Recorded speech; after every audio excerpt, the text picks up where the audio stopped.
Ananda Paramashivoham. Om Nithyananda Paramashivoham. Om Nithyananda Paramashivoham. Om Nithyananda Paramashivoham. Om Nithyananda Paramashivoham. Om Nithyananda Paramashivoham. Om Nithyananda Paramashivoham. Om Nithyananda Paramashivoham. Om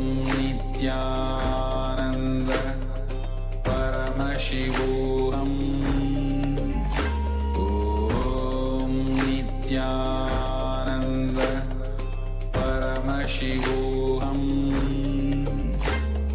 Om Nithyananda Paramashivoham. Om Nithyananda Paramashivoham. Om Nithyananda Paramashivoham. Om Nithyananda Paramashivoham. Om Nithyananda Paramashivoham. Nithyanandam. I welcome all of you on today's day 16 of Paramashivoham, level 3, season 4. Now, before we begin our first session with KAILASA's Nithyananda Yoga, let's quickly get ready as we apply Bhasma on the 16 places. Apply turmeric on the temples and kumkum on your third eye. Have a yoga mat with you. If you are in the male body, please remove your upper cloth and have a panchpatram and udhani with water in it. Let's quickly arrange these things and take few minutes for this.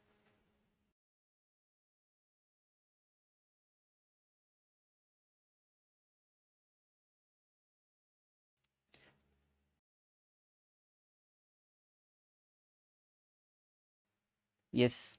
Now let's join our hands in Namaskar Mudra in front of our heart center. As you inhale deeply, let's start with the Sadguru Vandanam.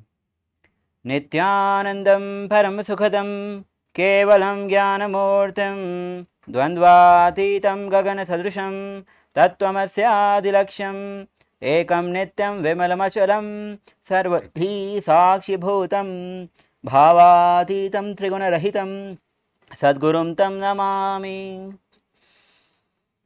Now we'll be chanting Shiv Mool Mantra 11 times internally. I'll be chanting outside for all of us. Om Ham Ham Shivaya Namaha. Om Ham Ham Shivaya Namaha. Om Ham Ham Shivaya Namaha. Om Ham Ham Shivaya Namaha. Om Ham Ham Shivaya Namaha. Om Ham Ham Shivaya Namaha. Om Ham Ham Shivaya Namaha. Om Ham Ham Shivaya Namaha. Om Ham Ham Shivaya Namaha. Om Ham Ham Shivaya Namaha. Om Ham Ham Shivaya Namaha. Now we'll be performing the ritualistic cleansing, Tattvachmanam. Now let's take one udhani of water and place the hands in Gokarna Mudra. Now place the water on your palms, right palm. Now when you hear the word Sudha, inhale the water from your palm into your mouth. Om Atma Tattvam Shodhayami Sudha. Om Vidya Tattvam Shodhayami Sudha. Om Shiva Tattvam Shodhayami Sudha. Now please wash your hands. Now with your right thumb, wipe your upper lip and lower lip as we chant Om Ham Hridaya Namaha. Now wash your hands. Now with your index, middle and ring finger. Touch the upper lip, lower lip and wash your hands. With your index and thumb together, touch your right nostril, left nostril. With your ring finger and thumb together, touch your right ear, right eye, right ear, left ear. Now wash your hands. With your little finger and thumb together, touch your navel center, your right chest, left chest. With your all fingers together, touch your above the head, right shoulder, left shoulder and the heart center. Now wash your hands. Now we'll be performing Sankalpa. So let's clasp our hands and place it on the right knee. As we inhale deeply and start the Sankalpa. Om Mamopata Samasta Duritacha Dwara Bhagavad Shri Nithyananda Paramashiva Prityartham Shri Nithyanandeshwari Paramashiva Shakti Sameta Shri Nithyanandeshwara Paramashiva Prityartham Cha Adhya Purokta Evam Guna Visheshena Vathishthayam Asyam Subhatithau पूर्णारोग्ययुक्त दृढ़ात योगिक शरीर सिद्ध्यर्थम परमशिव शक्ति आविष्करणार्थम नित्यानंद योगाभ्यासम करिष्ये. Now wash your hands. Om Apavrisha. Now place a Panchpatra Madhya side of your yoga mat. Now, before we begin the Dviti Vinyasagram, which is 308 asana sequence, intense practice of asanas, we'll be going through the 12 components of Kailasa's Nithyananda Yoga. Now the first component is asanas. Asanas are the seated, comfortable seated position which brings the body and mind into the state of balance and restful awareness, when one can easily enter into the deeper states of and more subtle dimensions of yoga. The next component is pranayama. Pranayama refers to the breathing process. The air which we breathe in is a vehicle for the prana to come in. Prana, which is the life energy. Now, pranayama consists of three processes: puraka, rechaka and kumbhaka. Puraka, when we inhale the air, the life force goes in, is puraka. Kumbhaka is when we inhale and hold the breath, and when we exhale the empty air outside, is rechaka. Now, the next component of Kailasa's Nithyananda Yoga is mudras. Now, there is a constant flow of prana happening into our body through nadis and chakras, but much of it gets dissipated into the external world, which is the reason for us feeling tired, confused and powerless, whatever we experience. Now, the mudras are basically the positioning of limbs, fingers, even the tongue. It's a way to seal the prana into our body, which brings a energy circuit connection between the body and which seals the prana so that the energy doesn't leak from the body. The next component is bandhas. Bandhas are basically the internal awakening of Kundalini Shakti. The Sanskrit word meaning is conducive to. Now, initially it is practiced and after some time it happens. Now, basically there are four types of bandhas: Mool bandha, Udyana bandha, Jalandhar bandha, and all combined together is Mahamudra bandha. Mool bandha, when you press the pelvic muscle up in the Muladhara chakra. Udyana bandha, when you suck the stomach in and up, this is Udyana bandha. Jalandhar bandha, when you tuck the chin to the chest and make a throat lock in Vishuddha chakra. When you combine all these three bandhas together, forms a Mahamudra bandha. Now, the next component is karna. Karnas are basically the synchronized movement of hands, feet, fingers in a sacred dance posture. There are 108 asana. There are 108 karnas revealed by Paramashiva in Natya Sastra. The next component of Kailasa's Nithyananda Yoga is visualization. Now, in the science of yoga, context and intentions are everything. Why we bend our body matters. And for whatever intention we bend our body, that experience will be delivered to us. That is why in Kailasha's Nithyananda Yoga, we maintain the space of yoga as a ritual, as a direct connection between Paramashiva and us. Each asanas has got different visualization of goddesses, gods, different creatures, animals. Now, visualizing on these powerful forms, each asana, the body gets into a deep experience into that particular posture, that particular asana. The next component is japa. Japa refers to the internal chanting of the mantra with the visualization of it rotating around the throat in a circular way, allowing us to feel the mild vibration of that mantra. When during chanting, when we wear the Rudraksha bead in the Vishuddhi chakra, every word that coming out will have the quote of that mantra. Now the next component is chanting. Now mantras is a Sanskrit word which describes a sacred utterance, word, syllable, sound, or a group of words. Now the mantras has got the spiritual power which with or without phonetic or literal meaning. Now chanting, each asana has got the pramana, the chanting of that particular asanas. Now the next component of Kailasha's Nithyananda Yoga is mandalas, weights. Now we will be using weights during Dhiti Vinasa Krama to intensify our practice. Now in Vedic tradition, weights has been used to awaken the Kundalini Shakti within us. The next component is mandalas.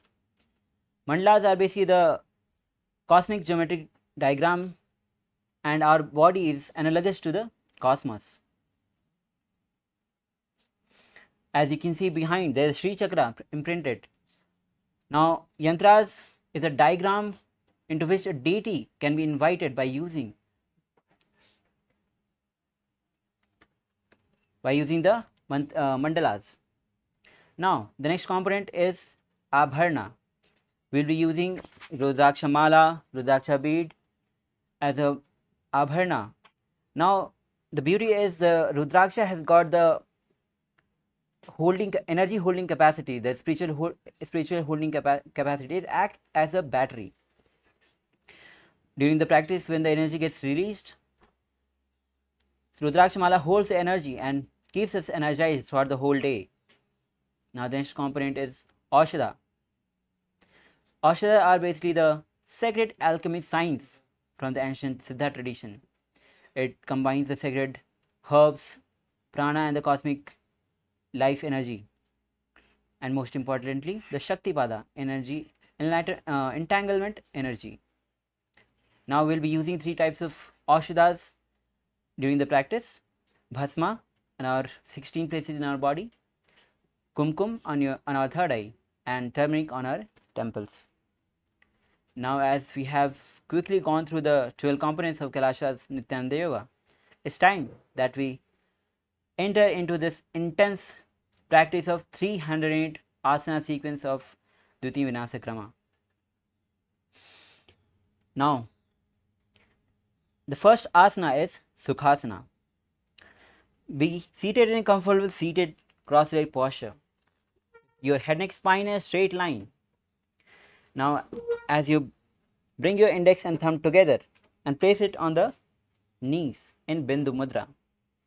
The Kumbhaka is Samana Kumbhaka, where you inhale, visualize the heat of the flame rising up along the spine towards the navel center. Now as you engage Mahamudra Bandha, which is Mool Bandha, Udyan Bandha and Jalandhar Bandha all together, the japa is Shoham and the visualization is Lord Shiva. तत्सुखासनमित्युक्तम् अशक्तस्तत्समाचरेतासनं विजितं येन जितं तेन जगत्त्रयम्. Now release all the 3 bandhas. The next asana is Parvatasana. Now cross your legs into Padmasana. Bring your hands in the in front of heart center in Namaskar Mudra and raise it above the head, elbows straight. Now engage Mahamudra Bandha as you visualize Lord Mount Kailasa in your inner space. अथ वक्ष्ये महादेव पर्वतासनमङ्गलं यत्कृत्वा स्थिररूपी स्यात् षट्चक्रादिविलोपनम्. Inhale, release all the three bandhas. Now the next asana is Halipavasana. As you bring the soles of the feet together, extended forward, interlace the fingers at the back, lean forward, forehead on the ground, behind the heels. Engage Mahamudra Bandha as you gaze to the nose, visualize Swamiji in your inner space. पूर्वविधि पर्यागानैनि चौहो एकहो निपनास्यो लगायि. Inhale, rise up. The next asana is Nagi Pavasana. Now, with the soles of the feet together extended forward, place both the hands on the ground, cupped. Now, bring the forehead on the ground, behind the heels. Engage Mahamudra Bandha as you visualize Swamiji in your inner space. पूर्वविधि पर्यागानैनि चौहो एकहो निपनास्यो लगायि. हाथ आगाने धरती लगावे, पसारे दो हाथ की अंजुलि करे. Inhale, rise up. Now, the next asana is Kokilasana. Now, both the hands in Prana Mudra with hold the big toes with the index and the middle finger, and other two touching the thumb. Now, as you hold the big toes of the respiratory leg, straighten the legs up and then cross the legs into Padmasana. Now, lower the elbows down as you lean forward, engage Mahamudra Bandha, visualize bird in your inner space.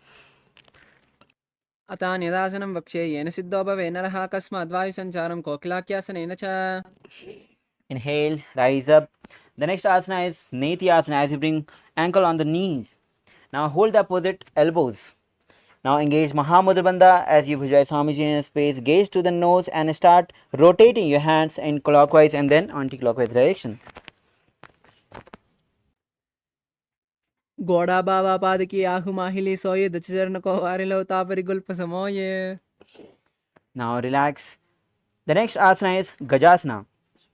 Now place both the palms on the ground and lift the hips high with feet little closer to the body. Now scoop the head down and forward as you engage Mool Bandha and Jalandhar Bandha.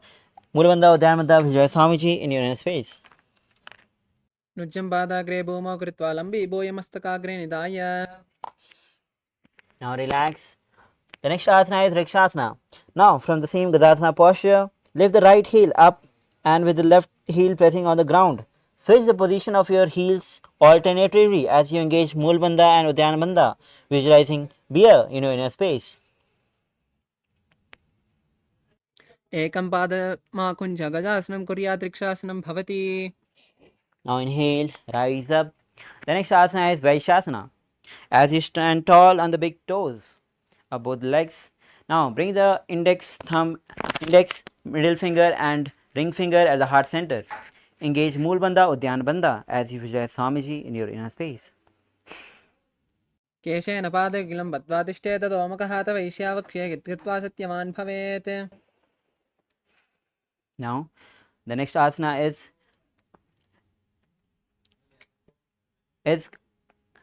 Urdhva Janukarna. Now bring your legs in Aramandi with heels together, toes apart at 45 degree. Bend the knees. Now bring both the hands at the heart center back to the ground. Now as you lift the legs and hands simultaneously, move across the body then to the heart and onto the ground, and repeat the same on the other side, performing Urdhva Janukarna. Now relax. The next asana is Balalingasana. As you stand on the left foot, bring the right knee to the chest.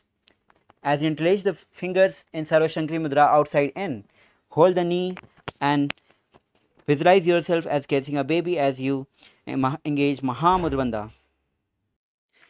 एकं जान उरिसियालिङ्ग्यस्तातव्यं बाललिङ्गनं भवति. Asana is Padpitanasana. As you bring the right foot at the back of the buttocks, holding it with both the hands, with head, neck, spine in a straight line. Engage Mahamudra Bandha, Vijay Swamiji in your inner space. स्थित्वे कस्मिन् पादतले कराभ्यां यष्टयेतनं पृष्ठे संस्थापयेत् main पादपीडनमासनम्. Now the next asana is Natarajasana. As you bring the right foot at the back, hold it with the right hand As you kick and pull the right leg at the back, bring the left hand at front, lean forward, find a drishti focus point, and as you visualize Lord Nataraja in your inner space. उत्तानपादं क्रौञ्चं च मरीचिं वीरभद्रकं नटराजं त्रिकोणं च सुप्ताङ्गुष्ठप्रसारणे. Now relax.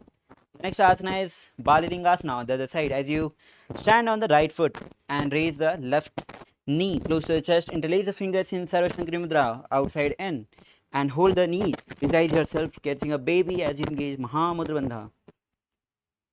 एकं जान उर्सियालिङ्ग्यस्तातव्यं बाललिङ्गनं भवति. Relax. The next asana is Padpidanasana. Now as you still stand on the right foot, bring the left foot at the back of the buttocks, holding it with both the hands. With head and spine in a straight line, engage Mahamudra Bandha and visualize Swamiji in your inner space. स्थित्वैकस्मिन् पादतले कराभ्यां यष्टेतनं पृष्ठे संस्थाप्य त्वेन पादपीडनमासनम्. Now the next asana is Natarajasana. Now as you stand on the right foot, hold the left foot and kick and pull at the back, right hand front straight. As you lean forward, visualize Lord Nataraja in his space, find a drishti point. उत्तानपादं क्रौञ्चं च मरीचिं वीरभद्रकं नटराजं त्रिकोणं च सुप्ताङ्गुष्ठप्रसारणे. Now the next asana, next karna is Ardharechita Karna. As you bring your legs in Aramandi, now place the right toe behind the left feet. Now heels raised. Now bring the left hand at the heart center, right hand at the nose and swing it like a pendulum few times. Now switch the position of your legs and hands and perform Ardharechita Karna on the other side. Now relax. Now we enter into the skeleton dance, where we visualize yourself as pure bones and start shaking our body. Shake your body all across the yoga mat without following any particular pattern. Just shake your body with your eyes closed. Intentionally visualize yourself as a pure bones. Now relax. Now take a deep breath. Relax. Now the next karna is Katichina Karna. As you stand in Aramandi, bring both the palms at the back, palms facing backward. Now as you twist on the right side and open the palms and twist on the other side.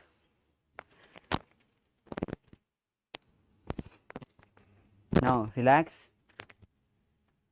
The next asana is Tadasana. As you stand tall on the big toes, raise the hands above the head, palms facing each other. As you engage Mahamudra Bandha, visualize palm tree in your hand space. Mahamudra भद्रकोणो ताडासिन विभेदकान् विनोत्तानं सदा कुर्यात् अन्तर्वत्नीपति प्रियात्. Now the next asana is Uttanasana. Now as you lean forward, place both the palms side of the feet. Bring the head to the knees, engage Mahamudra Bandha as you visualize Swamiji in your inner space. Mahamudra भद्रकोणो ताडासिन विभेदकान् विनोत्तानं सदा कुर्यात् अन्तर्वत्नीपति प्रियात्.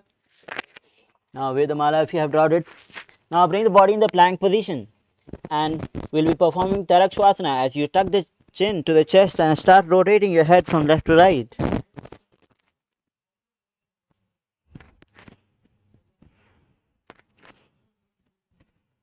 गजासनमस्तित्वा मस्तकं वारं वारं दक्षिणकक्षं सव्यकक्षं नयत्यर्क्ष्वासनं भवति. Now lower your body down. The next asana is Bhujangasana. As you bring the body down, hands at side of the chest, toes facing backward. Now lift the chest up the top of your back. Now open your mouth wide and visualize yourself as snake in your space performing Bhujangasana. अङ्गुष्ठनाभिपर्यन्तम् अधो भूमौ विनिन्दिशयत्कराभ्यां सुतरां दत्त्वा उदशीशपनीवहि. Now relax body. Bring the body in the plank position. We'll be performing Sathasana. Now bring the right knee to the chest and back and left knee to the chest. Alternatively switching the position of the leg as you visualize Swamiji in your inner space. गजासनवस्थित्वा जानद्वयमाकुञ्च वारं वारं कर्तव्यं शासनं भवति. Now the next asana is Rathasana. As you bring the right foot between the hands and jump, bring the left foot between the hands and start jumping alternatively. Guys, that in this place. गजासनं एकैकं पादं पुरोमार्गेण भ्रामयित्वा कर्तव्यं रथासनं भवति. Now as you stand tall, the next asana is Veerabhadrasana. With your right leg front, toes facing forward. Bend the right knee at 90 degree and left leg at the back, feet facing outside. Now bring both the hands above the head, elbows straight, palms facing each other. Engage Moolabandha, Udyanabandha. Gaze to the third eye as you visualize Veerabhadra in your inner space. वासिष्ठमतकौण्डिन्यं चूर्धवक्त्रमेव च मष्टावक्रमतो तनं मयूरं सेतुबन्धनम्. Inhale. Now switch the position of your leg. Now bring the left leg at front and bend it at 90 degree. Hands raised above the head, palms facing each other. Engage Moolabandha, Udyanabandha. Gaze to the third eye, visualize Lord Veerabhadra in your inner space. उत्तानपादं क्रौञ्चं च मरीचिं वीरभद्रकं नटराजं त्रिकोणं च सप्ताङ्गुष्ठप्रसारणे. Inhale. Now we move on to the next asana, which is Vrikshasana. As you stand on the left foot, bring the right foot on the inner thigh. Now place both the hands in Namaskar Mudra in front of our heart center and raise it over the head. Engage Moolabandha, Udyanabandha as you visualize yourself as a tree. वामोर्मूलदेशे च याम्यं पादं निधायतो तिष्ठेत् वृक्षवद्भूमौ वृक्षासनम् इदं विदुः. Now the next asana is Garudasana. Now bring the right foot on the opposite hip. Now place both the hands in Namaskar Mudra in front of our heart center. Engage Moolabandha as you visualize Lord Garuda in your inner space. गरुडासनमावक्ष्य येन ध्यानं शृण्वुर्वी सर्वदोषाद्विनिर्मुक्तो भवति य महाबली. Inhale, relax. We'll be repeating Vrikshasana on the other side as you bring the left foot on the inner thigh of the right leg. Now place both the hands in Namaskar Mudra and raise it above the head. Engage Moolabandha or Dhyanabandha and visualize yourself as a tree. वामो ऋतु मूलदेशे च याम्यं पादं निधायतो तिष्ठेत् वृक्षवद्भूमौ वृक्षासनम् इदं विदुः. Now the next asana is Garudasana. As you bring the left foot on the opposite hip, opposite thigh, place the palms in Namaskar Mudra in front of our heart center. Visualize yourself as Lord Garuda. Engage Moolabandha and the Kumka is Sahaj Kumka Pranayama. गरुडासनमावक्ष्य येन ध्यानं शृण्वुर्वी सर्वदोषाद्विनिर्मुक्तो भवति य महाबली. Now relax. The next asana is Trikonasana. Now as you bring right foot front, toes facing forward, left foot back, feet facing outside on the sides. Now bring both the palms straight. Now as you lean forward, bring the right hand, fingers touching the ground, left hand towards the sky. As you visualize triangle in your space, gaze towards the sky, performing Trikonasana. तान् पादं क्रौञ्चं च मरीचिं वीरभद्रकं नटराजं त्रिकोणं च सप्ताङ्गुष्ठप्रसारणे. Inhale, rise up. As you switch the position of your legs, we'll be performing Trikonasana on the other side. Hands parallel to the ground, lean forward. Gaze towards the sky, visualize triangle in your inner space. तान् पादं क्रौञ्चं च मरीचिं वीरभद्रकं नटराजं त्रिकोणं च सप्ताङ्गुष्ठप्रसारणे. Inhale, rise up. The next Karna is Nikutaka Karna. As you bring the legs in Aramandi. Now, with palms at the heart center, raise the right heel. Now, switch the position of legs and hands simultaneously in a synchronized way, performing Nikutaka Karna. Now, relax. The next asana is Angushtasana. Now, as you sit with toes tucked, perineum on the heels, knees together and palms together. Visualize, engage Moolabandha as you visualize Swamiji in space, and the japa is Sadashivoham. कबन्धासनमित्याहो गोरक्षासनमेव च अङ्गुष्ठमुष्टिकं ययं ब्रह्मप्रसादितं तदा. Asana is Saurasana. Now bring the right leg extended forward, toes facing up, hands in Varamudra, palms facing front, fingers on the ground. Engage Moolabandha as you Visualize Swamiji in your space and perform Bhasika Brahmari Pranayama, where you inhale like a male bee and exhale like a female bee. प्रसारेकं पादतलं संस्थाप्य त्वेकपादकम्. Now the next asana is Vidhunanasana. Now with the right hand in Pranamudra, hold the big toe of the right leg and lean forward. Bring the head to the knees. Hold the opposite ankle with the left hand and visualize Swamiji in your inner space. उल्पस्थितौ पादमेकं प्रसार्य तत्पादकं संस्थाप्य तत्करेण. Inhale, rise up. We'll be performing Saurasana on the other side. Now as send the left leg front, toes facing up, hands in Varamudra. Visualize Swamiji in your inner space. प्रसारेकं पादतलं संस्थाप्य त्वेकपादकम्. Now the next asana is Vidhunanasana. As you hold the left leg in Pranamudra, holding in Pranamudra, touch the big toes. Lean forward, head to the knees. Hold the ankle of the right hand. गुल्पस्थितौ पादमेकं प्रसार्य तत्पादकं तत्करेण. Inhale, rise up. The next asana is Brahmajurangkus Asana. Now as you sit with the toes tucked, perineum on the heels, create a little gap between the knees. Back of the palms resting on the knees. Now gaze through the gap between the legs. Engage Mulbandha Jalandharbandha as you visualize Swamiji in your inner space. Japaya Sadashivoham and the pranayama is Brahmari Mukha Pranayama. दो पनापानी होई वैसे एड़ी दो गोड़ा निवैसे कोरबग दलिया की माहिली आयसमा Hera हेमिली. Now the next asana is Kapilasana. Now as you place both the knees on the ground wide apart, hands on the respective knees, gaze to the nose as you engage Mulbandha Udyanabandha and visualize yourself as sage Kapila Muni as you perform Bhasika Brahmari Kumbhaka Pranayama and the Japaya Sadashivoham. उबई पगतली समट हरावे तिनकी माहिली core मिलावे. Now release Udyanabandha. The next asana is Bhadra Gorakhasana.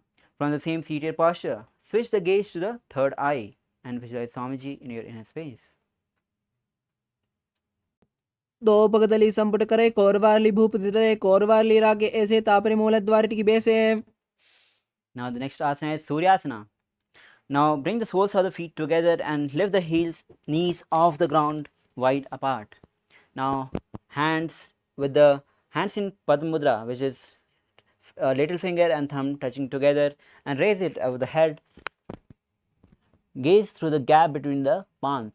Mulbandha Udyanabandha as you visualize Lord Surya in your inner space. एड़ी दो गोड़ा तने अनेक पना पानी भेटिक बुटटाने गोड़ा जंग करे अधिक करे आ राके आयरे ब्यामी विधि गहे.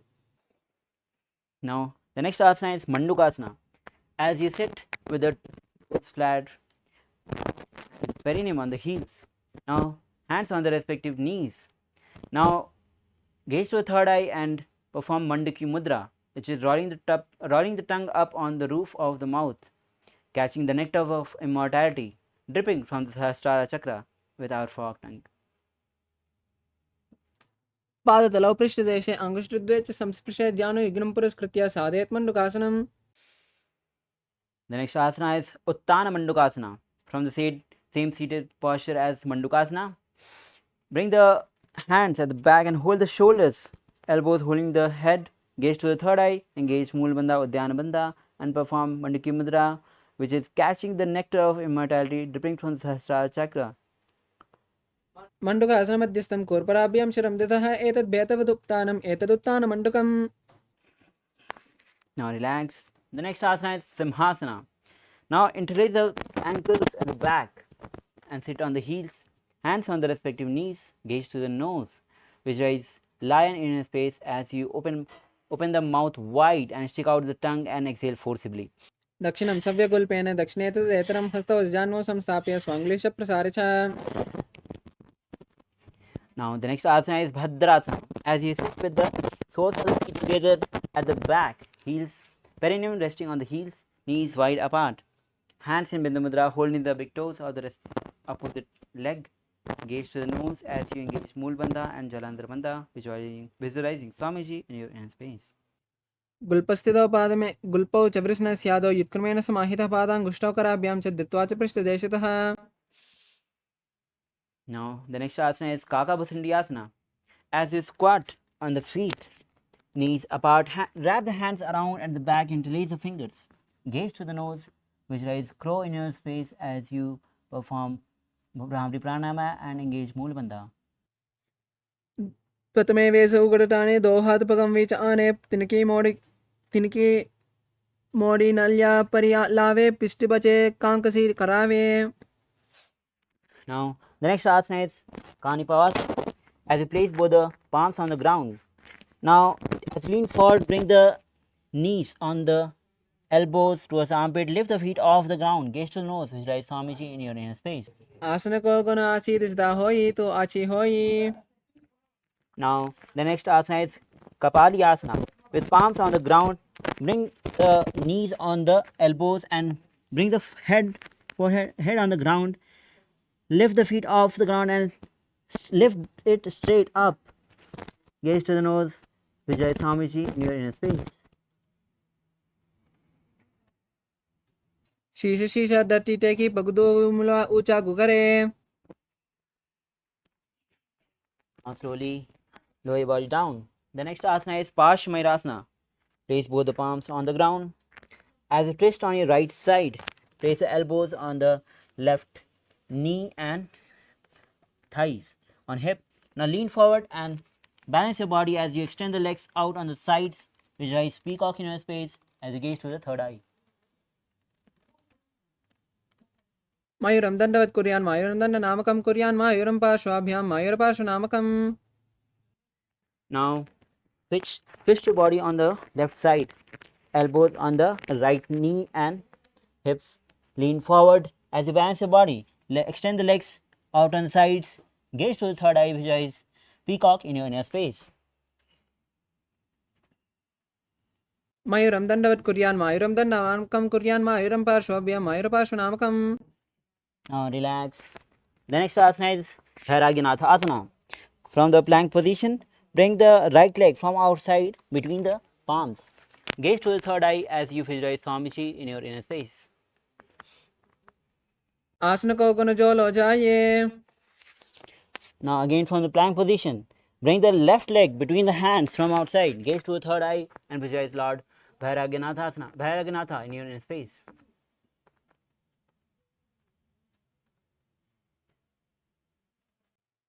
आसन को गुण पीती जाई. Now bring the body again in the plank position. We will be performing Unmukh Pithasana. Now place both the elbows on the ground, hips high. Bring the feet closer to the ground, close to the body. Gaze to the third eye as you visualize Swamiji in your inner space.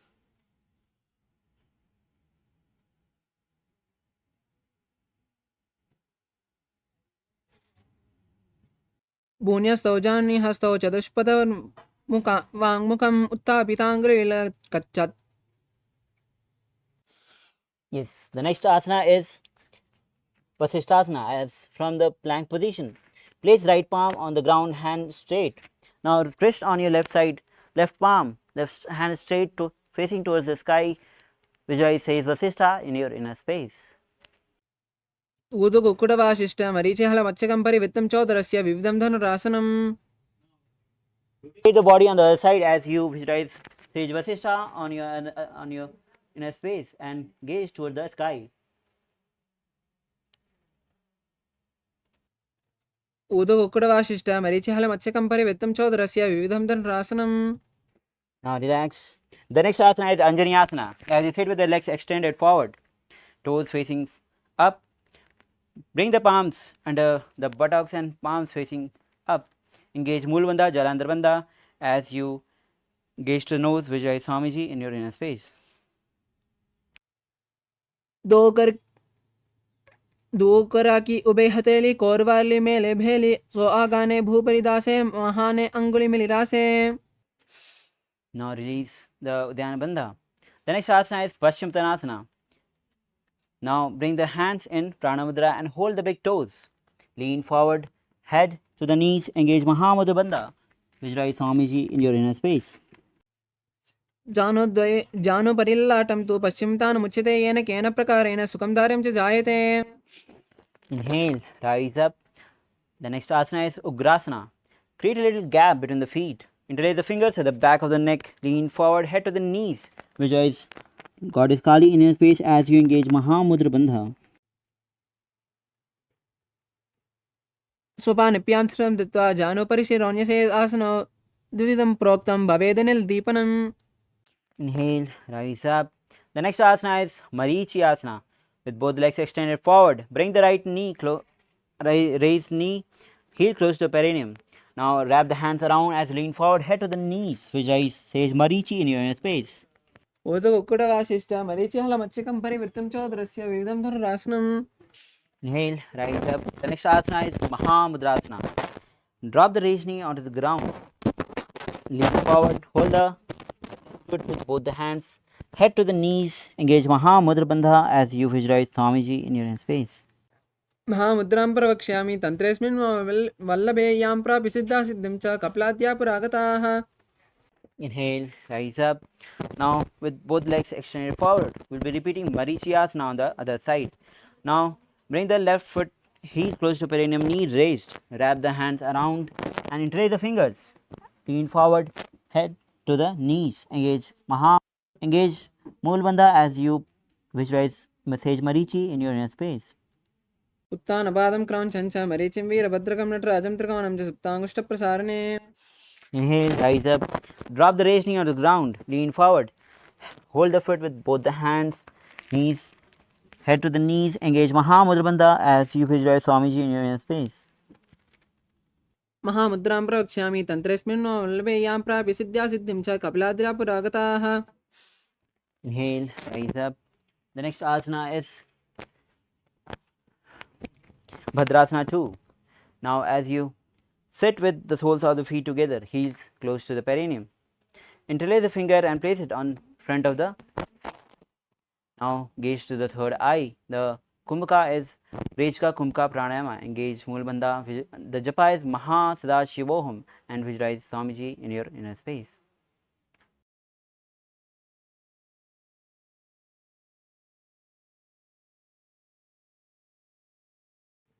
कुल्पौ तु वृष्णस्यादौ शिवन्यः पार्श्वे क्षिपेत् पादपार्श्वेरुपानभ्यां धृतं बद्ध्वा सुनिश्चलम्.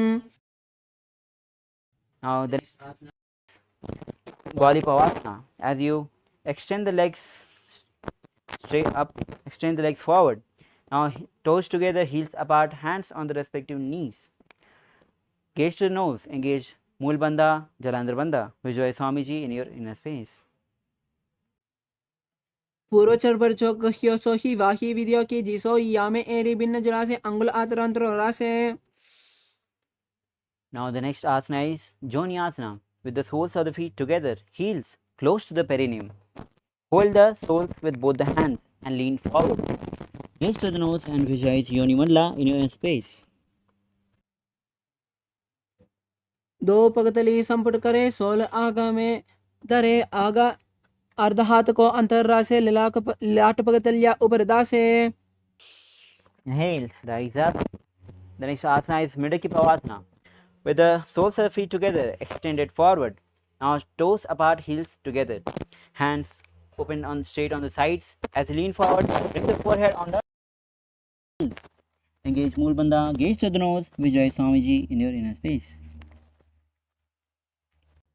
पूर्व दीपगी परि पगतली संपुट soul AD मिलीरा से एडिया सुमाहली कानी अंगुल दो अंतर लाट धरती लगावे.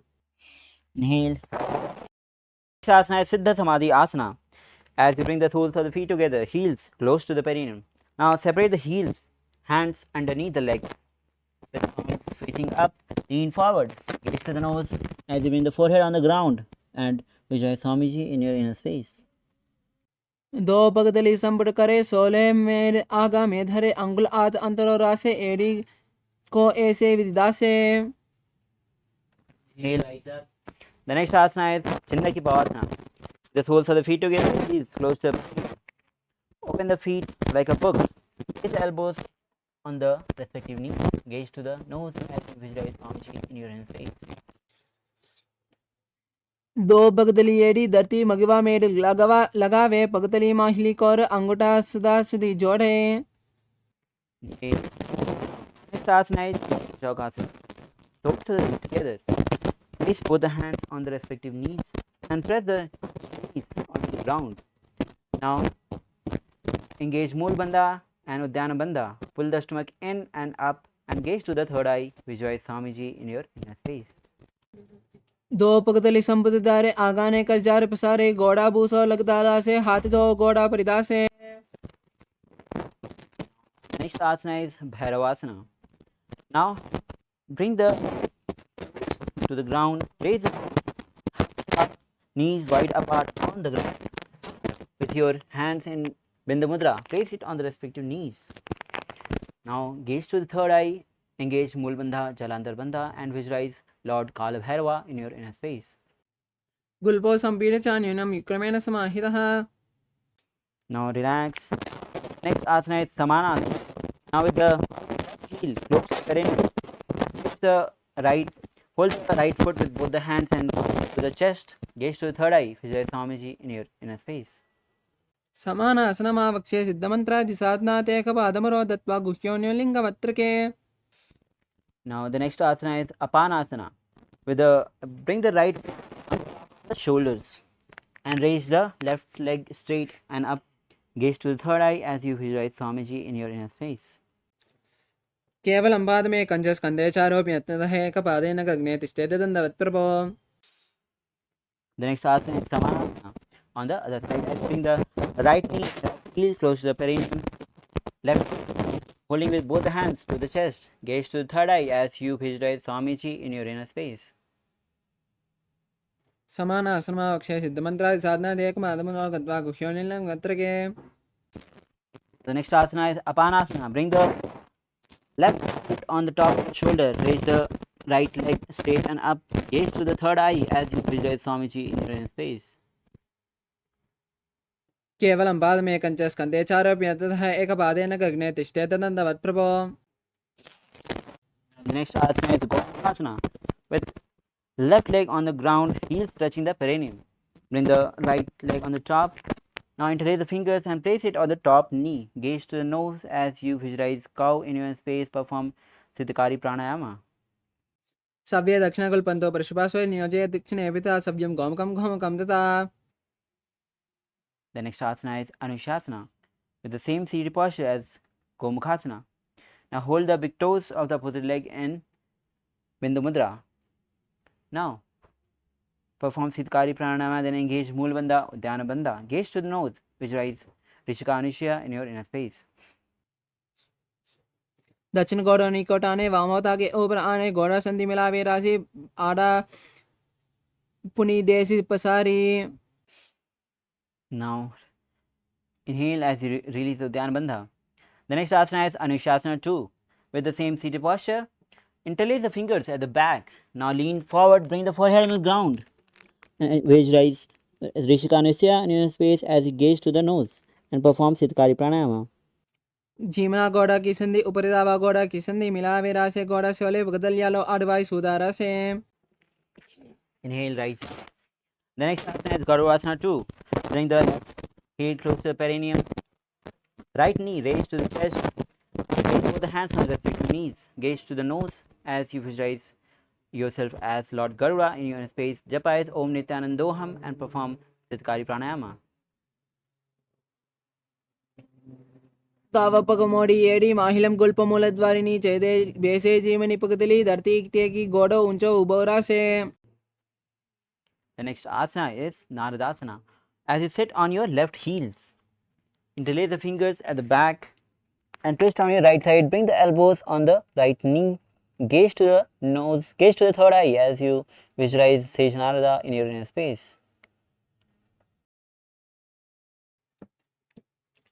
पिष्ट जुवाम बगदली कैरी बुबरिदा ही लगावे फेरी. Now untwist your body. The next asana is Matsya Pitakasana. Now bring the left foot on the right thigh and hold the right big toe with the right hand in Prana Mudra. Gaze to the nose. Perform Siddhikari Pranayama as you visualize Matsya, the fish incarnation of Lord Vishnu. वामेन वामाङ्गुष्ठन्तो गृहीतुं मत्स्यपीतकं योनिमानमे सम्पीड्य मेढ्रादुपरि दक्षिणम्. Now we'll be performing Gomukhasana on the other side, as doing the right leg on the ground, heels touching the left on the top. Now interlace the fingers and place it on the top knee, gaze to the nose as you visualize cow in your face, perform Siddhikari Pranayama. सव्ये दक्षिणकुल्पन्तो पृष्ठपार्श्वे नियोजयेत् दक्षिणे पिता सव्यं गोमुखं घोमुखं मिथा. The next asana is Anushasana. Now as you with hands in Prana Mudra, hold the big toes of the opposite legs, engage Dhyana Bandha, Mula Bandha, Siddhikari Pranayama as you visualize Rishika Anisya in your inner space. दक्षिण गोड़ निकट आने वामोता के ऊपर आने गोड़ा संधि मिलावी बारी आड़ा पुनिदेव संधि पसारी. The next asana is Anushasana 2. As you interlace the fingers at the back, lean forward. Gaze to the nose as you bring forehead on the ground, try to touch nose to the knees, visualize Rishika Anisya in your inner space. जीमना गोड़ा की संधि ऊपरी दावा गोड़ा की संधि मिलावी रासे गोड़ा सोले पगतलिया लो आड़वाई सुदारा से. Inhale, ease up. The next asana is Gadurasana 2 on the other side as you bring the right heel close to the perineum. Right knee, left knee raised, hands on the respective knees. Gaze to the nose as you visualize yourself as Lord Garuda in your inner space, perform Siddhikari Pranayama. दो पगा मोड़ी येड़ी helium गुल्प मूल द्वार नीचे दे बेसे जीवनी पगतली धरती टेकी गोड़ो ऊंचा उबोरा से. Now the next asana is Naradasana. As you sit on the right heel, interlace the fingers at the back and twist on your left side, elbows on the knees, gaze to the third eye, visualize Lord Sage Narada in your inner space. पिष्ट जुबान पगतली केरी बूह पर दाही लगावे केरी. Now untwist your body. We will be performing Matsya Pitakasana on the side. Now bring the right foot on the left thigh and hold the left big toe with the left hand in Prana Mudra. Gaze to the nose as you visualize Matsya, Lord's fish incarnation of Lord Vishnu as you perform Siddhikari Pranayama. वामेन वामाङ्गुष्ठन्तो गृहीतुं मत्स्यपीतकं योनिमानमे सम्पीड्य मेढ्रादुपरि दक्षिणम्. Now the next asana is Matsyendrasana as you sit with the legs extended forward. Now bring the left foot on the right thigh. Now lift the right leg knee raised on the ground, twist on your right side elbow, left elbow on the right knee and palm on the ears as you bring the right hand at the back and the palms on the ground, gaze to the third eye, visualize Matsyendranath, the master of Hatha Yoga. उदरं पश्चिमावासं कृत्वा तिष्ठेत् तथा मनमरागं वामपादं हि दक्षिणानुपरि निषेत्. Next asana is Kubhasana. Hold the toe of the right leg and bring the right hand on the ear. Gaze to the third eye as you visualize camel in your inner space. आसन को गुण जोलो छाये. Drop the right hand palm on the ground at the back. Now gaze to the third eye as you visualize Matsyendranath in your inner space, performing Matsyendrasana 2. मत्स्येन्द्रपीठं जठरप्रदीतिं प्रचण्डरुक्मण्डलगण्डनास्त्रम् अभ्यासदकुण्डलिनी प्रबोधं दण्डस्तुतिं ददाहि पुंसाम्. Now untwist your body. We will be performing Matsyendrasana on the other side. As you bring the right foot on the left side, raise the left knee, twist on your left side, right elbow on the left knee, palm on the ears, left palm on the ground at the back, gaze to the third eye as you visualize Sage Matsyendranath, the founder of Hatha Yoga in your.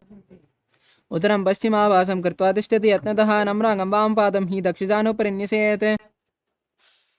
Now hold the left big toe in Pranamudra of the right hand. Bring the left palm on the ears. Gaze to the third eye as you visualize Sage Matsyendranath in your inner space. मत्स्येन्द्रपीठं जठरप्रदीप्तिं प्रचण्डरुक्मण्डलगण्डनास्त्रम् अभ्यासदकुण्डलिनी प्रबोधं दण्डस्तुतित्वं हि ददाति पुंसाम्. Now the next asana is Matsyendrasana 2.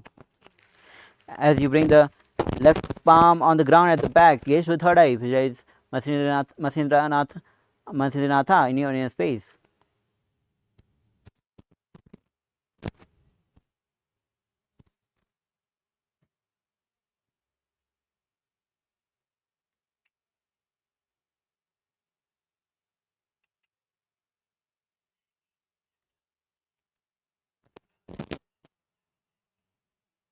Laptop is hanging. Now, as we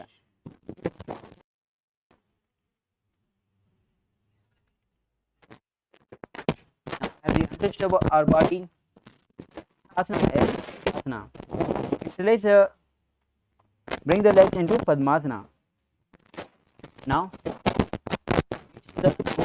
place both the palms on the respective knees. Visualize as you perform Sitali Pranayama and then engage Mahamudra Bandha.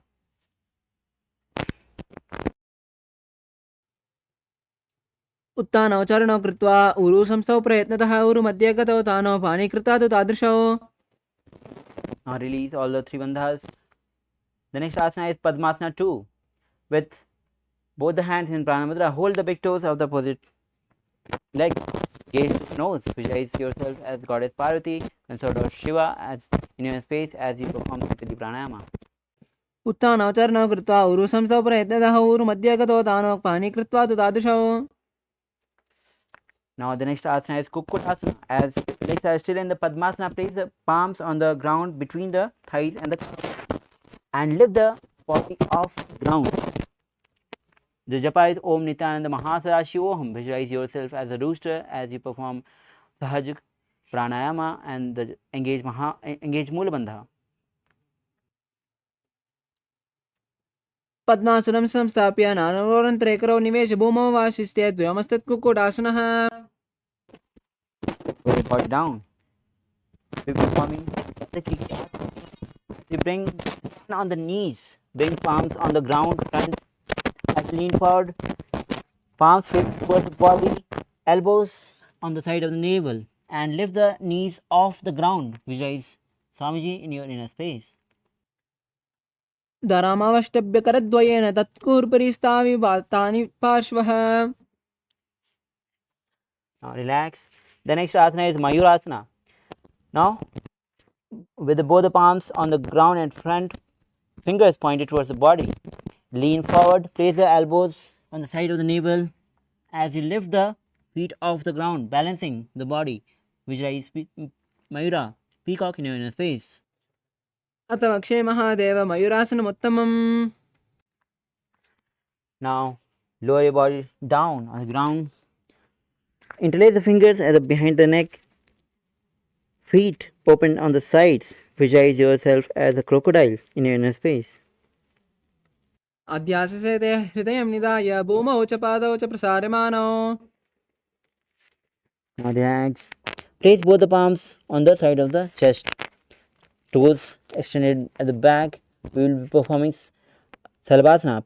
Bring the forehead on the ground as you lift the legs and knees off the ground.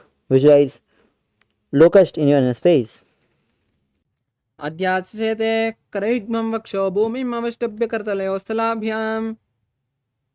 Now, the next asana is Ustrasana. As you hold the foot with both the respective hands, pull and bring it towards the ground side of the hips. Gaze to the nose as you visualize Swamiji in your inner space. अध्याससेते पदयुग्मं वष्टं पृष्ठे निधाप्य हृदं कराभ्याम्. The next asana is Dhanurasana. As you hold the feet and lift the chest and lift the legs up. Gaze to the third eye as you visualize Lord Shiva's bow in your inner space. प्रसार्य पादौ भुविदण्डरूपौ करौ च पृष्ठे तत्पादयुग्मम्. Relax and sit in Bhagasana as you place both the palms on the respective knees. Gaze to the third eye. Visualize Swamiji in your inner space. उल्टा मोरी पादौ बेसे बहिरो जगति करे एक वेसे. Now, as we prepare for the headstand, let's enter Gohyasana. As you place both the palms shoulder width apart, place the fingers and bring the hand on the ground, supported by hand, hip high, feet off the ground, knees to the chest. Try to touch the knees to the chin. Gaze to the nose as you visualize Swamiji in your inner space. दो हाथ की कहुनी जोई पुष्णि कराले जाड़े दोई. From this position, lift the legs up and straight. Gaze to the nose and visualize Swamiji in space as you perform Sirsasana. विपरीतं मण्डलं च द्विदैव विदितं हिनः दण्डासनं दिदा प्रोक्तं विपरीतोपवेशने.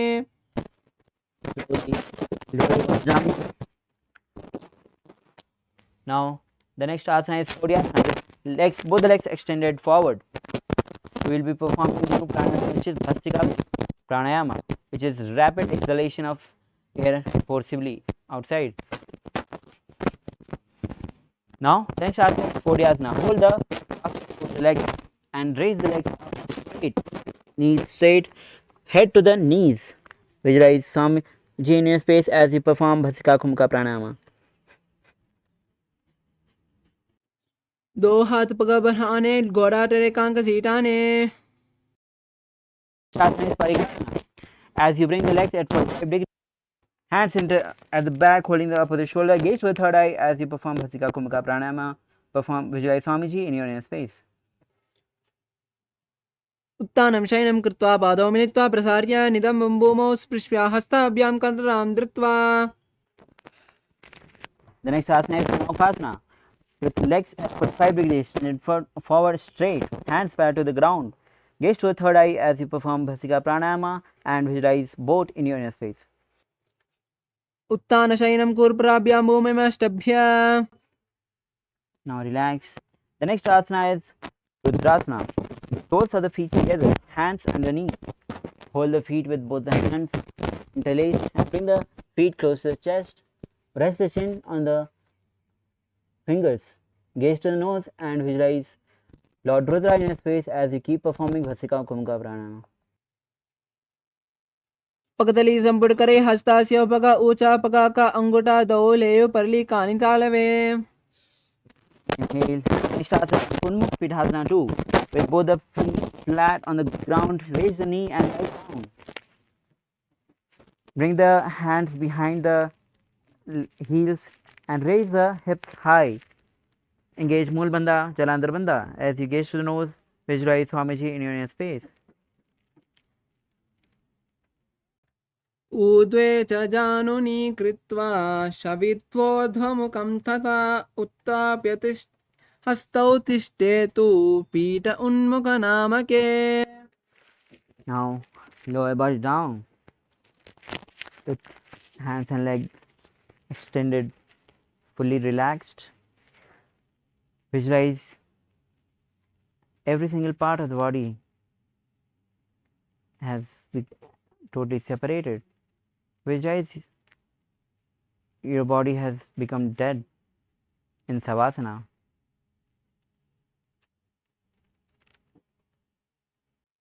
अथ शवासनम् उत्तानं शववद्भूमौ शयनं तु शवासनं.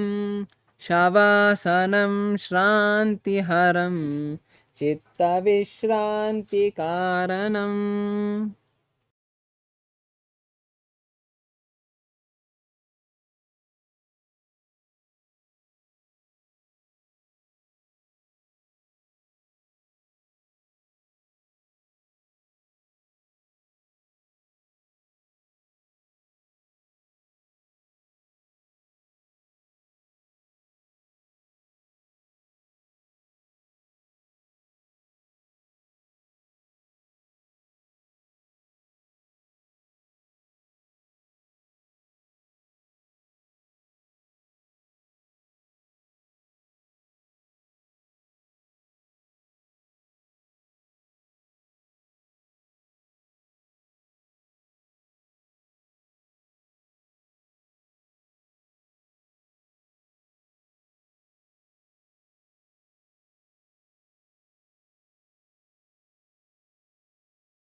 Now slowly come down to your physical body.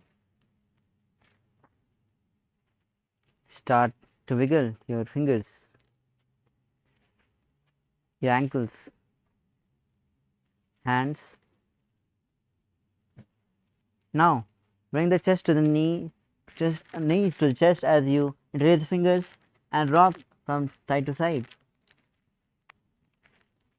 Now twist on one side and come in a seated comfortable posture. Congratulations, you have completed 108 sequence of asanas from 308 asanas. Now we'll be moving on to the next 200 asanas, and next 200 asanas will have the same japa of Om Nithyananda Paramashivoham. As you sit in a comfortable seated posture, the first asana is Yatha Sanishthasana.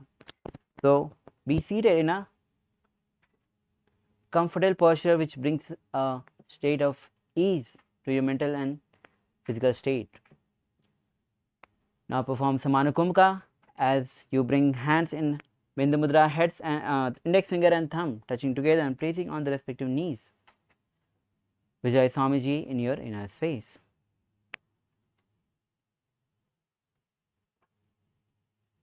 पर्यङ्कं तत्समाख्यातं यतसंस्थं यथा स्थितिः. Now the next asana is Samanasana. Samasana. As you be seated in the same posture, visualize Swamiji in your space as you take a long deep inhalation and then hold, and then take a prolonged inhalation and then exhale, repeating this again and again. इदानीं गर्भिणीनां योगाभ्यासो यथा लगो सुखप्रसवलाभाय प्रोच्यते प्राक्तने पति.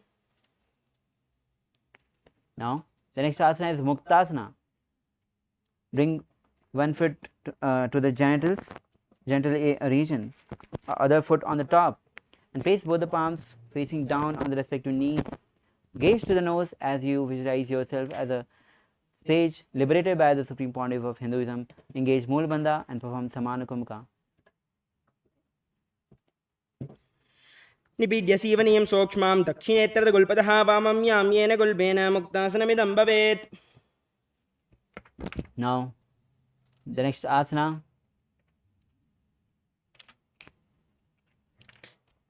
is Siddhasana. Now as you gaze to the third eye, Vijay Swamiji in space, as you perform Samanukumka Pranayama. स्थाणुःमेन्द्रियोच्चलदृशा पश्यन् भ्रुवोरन्तरं चैतन्मोक्षकपाटभेदजनकं सिद्धासनं प्रोच्यते. Now the next asana is Siddhi Asana. Gaze to the ground. Engage Mahamudbandha as you visualize Swamiji in your inner space. वामपादकी एडी जानो सीवनिमजितासकौण्टानो. Now release all the three bandhas. Now the next asana is Rudrasana 2 with the same seated posture as Siddhi Asana. Rotate both the hands and place it on respective knees in Bindu Mudra. Gaze to the third eye as you visualize Swamiji in your space, Lord Rudra in your space, the fierce dimension of Shiva. वामचरणपरिदर्शनराके एकजुगति ऐसे विदिदाके. The next asana is Santaduna Asana. Now with the same seated posture, hands in Bindu Mudra, switch the gaze to the nose as you visualize Swamiji in your inner space. आसनकी गुणमनकी चलचलतामीटा. The next asana is Siddhasana 2. Now with the same seated posture, bring the palms in Samputta Mudra. When one palm facing on the top of each other towards side of, bring the hands in to the navels, cupping on one palm on the other, resembling a lotus flower.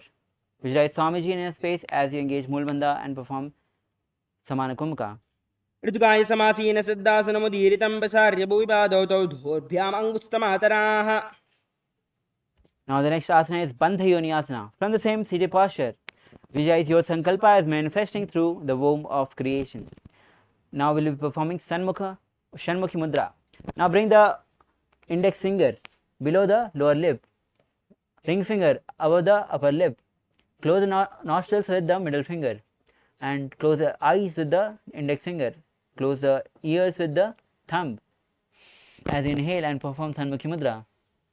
यत्र मध्ये महादेव बन्धयोन्यासने श्रो यत्कृत्वा केचरो भूत्वा विचिरेदीश्वरो यथा. Now relax from the Shanmukhi Mudra. The next asana is Virasana. Now place one foot on the thigh and the other foot on the opposite thigh. Now hands in Bindu Mudra. Visualize Swamiji in your space. Embody the state and space of bravery. एकं पादमदैकस्मिन् भिन्यस्योरणि संस्थितः इतरस्मिन् सदा चोरं वीरासनमुदीरितम्. The next asana is Valmiki Asana. As you sit with one in the same position, hands in Bindu Mudra, gaze to the third eye as you visualize sage Valmiki, the great poet and author of Ramayana. दावा पगाकी पगतली पुनि एडे है Zoya. The next asana is Yoni Mudrasana. Now gaze to the nose. Place both the palms on the knee facing downwards. Now visualize Yoni Mandala in your space. As you visualize, gaze to the nose. वामपादिकी पगतली जाहि माहली कौरी. The next asana is Yoni Asana. With seated posture, place the gaze to the third eye. Yoni Mandala in your space.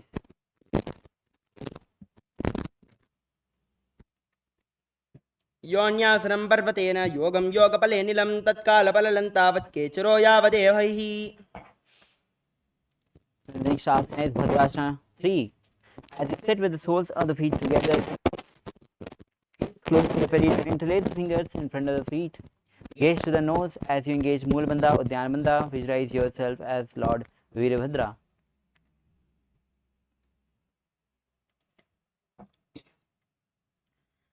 गुल्पोद्भूषणस्यादः सीवन्या पार्श्वे न्योक्षिपेत् सव्ये गुल्पतदा सव्ये दक्षगुल्पं तु दक्षिणे. Now take a deep breath as we enter into the next asana, which is Aghorasana. Now as you sit with the soles of the feet together, now gaze to the third eye. Visualize yourself as an Aghori.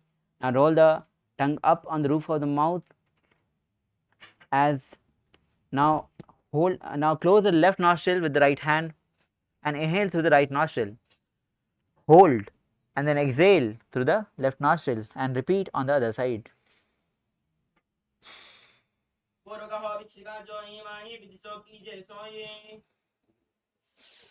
Now inhale and relax. The next asana is Kaneri Pavasana. Now as you bring the toes on the heels, chin resting on the palms, gaze to the nose, engage Moolabandha, Udyanabandha. Visualize yourself as a female elephant drinking water.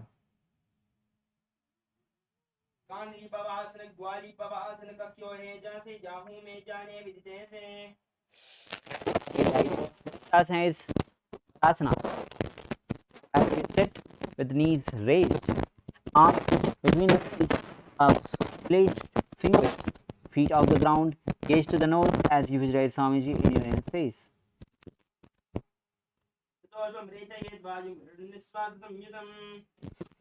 Now the next asana is Gopachandasana.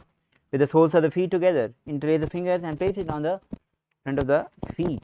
Now raise the feet, chest. Now rest the chin on the fingers, gaze to the nose, visualize crown in a space, then embody the state and space of a king.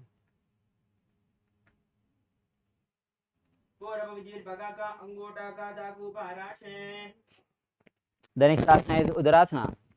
Now with the soles of the feet together, hands and insert the hands underneath the legs, and insert the feet, hands and bring the legs to the chest. Gaze to the nose as you visualize your body free from any defects.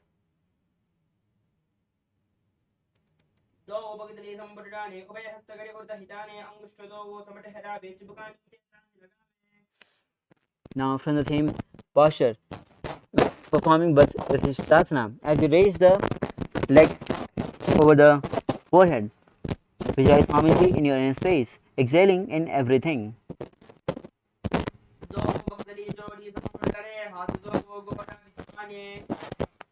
Now relax. The next asana is Bhujasana. Now as you bring both the legs on the top of the shoulders, in hands interlaced, fingers interlaced at the back of the neck, visualize yourself as a cobra as you engage Mulbandha and perform Rechka Kumka. शीर्षासनं तु विज्ञेयं काक्षासनमतः परं ग्रीवासनं च परमं भुजासनमिहोचयेत्. The next asana is Kalyanasana. Now interlace the fingers from the same position, interlace the fingers at the back. Visualize yourself as a beautiful and auspicious goddess as you perform Kalyanasana. दो हाथ पगाम विज आने तन को गोड़ा नीचे टाने बहुरी बागत्या बाहर लियावे पुनः युगति ऐसे ठहरावे. Next asana is Sankatasana. Let's place left leg on the ground. Sit on the left heel. Sit on the heel. Now cross the right legs on the top. Place both the palms on the opposite knees. Visualize yourself as a swan as you perform Ujjayi Pranayama, making a sound like an ocean. वामपादं चिदेर्मूलं संयस्य धरणीतले पादण्डेन याम्येन वेष्टयेद् वामपादकम्. Now the next asana is Dhenukasana. Slide the left feet out. Now place both the hands on the respective knees. Visualize cow in your space as you engage Mulabandha and Udyana Bandha.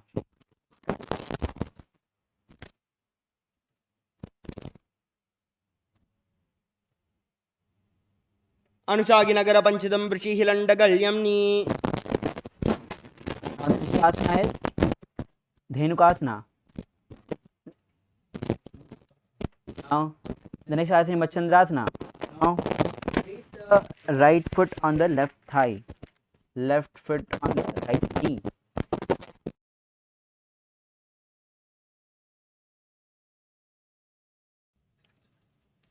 Now on your right side, bring the right hand at the back and hold the left thigh. Actually rotate on your left side and bring the left hand and hold the right thigh, and right hand holding the left knee. Gaze to the third eye as you visualize Swamiji in your inner space. Now,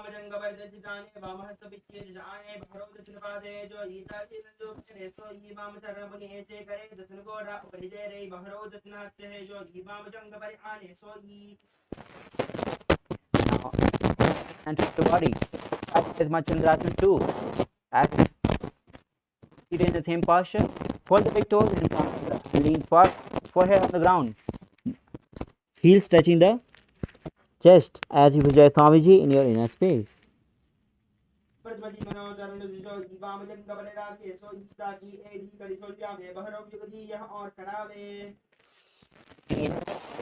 The next asana is Guru Asana. Interlace the fingers and place it on the left knee.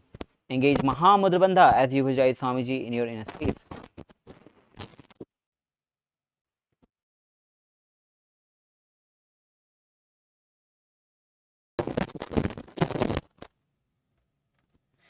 ओर्मूले इदरपादस्य कनिष्ठिका प्रदेशे गुल्पं संस्थाप्य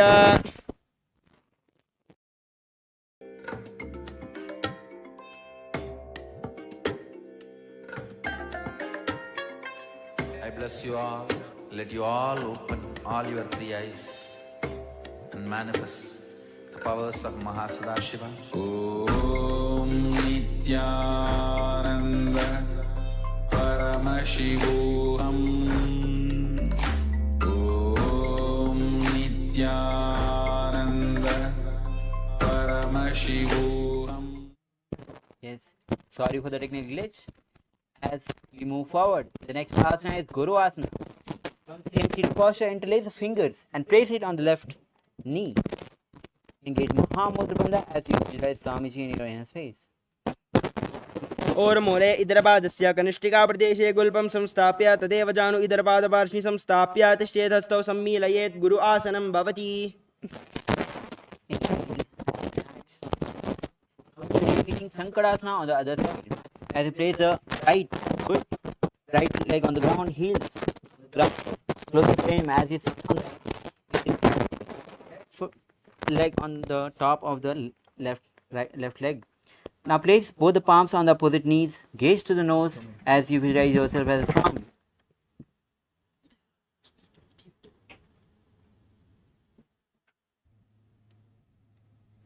वामपादं चितेर्मूलं संयस्य धरणीतले पादण्डेन याम्येन वेष्टयेद्वामपादकम्.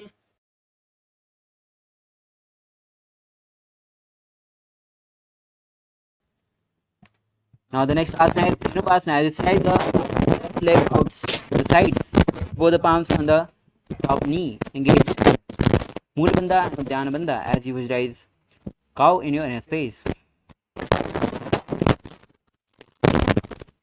अनुशागिनगर पंचदं वृषिहिलण्डकल्यम्नि.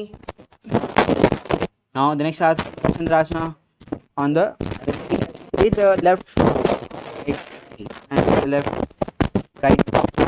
right foot on the left knee. Push on the left hand on the knee, right hand holding the left thigh as you gaze to the third eye. Visualize Swamiji in your inner space. वामजंगपरिदश्रीराणे वामहस्तबिष्टि दिशाने बहरो दथन बाधे जो ईता की नल जो बकरे सो ई वाम चरण पुनि ऐसे करे दथन गोड़ा उपरि देरे बहरो दथन हस्त है जो ई वाम जंग पर आने सो ई. Now untwist your body. Same seated posture. Interlace the fingers in Pranayama Mudra and hold the toes of the opposite leg. Forward as you bring the forehead on the ground and chest touching the knees as you visualize Swamiji in your inner space. प्रथम जी मनोचरण जो ई वाम जंग पर आने सो ईता की एड़ी कड़ी सोल्यावे बहरो युगति यह और करावे. Heel rise up. The next asana is Guru Asana. Now interlace the fingers and place it on the right knee. Engage Mahamudra Bandha.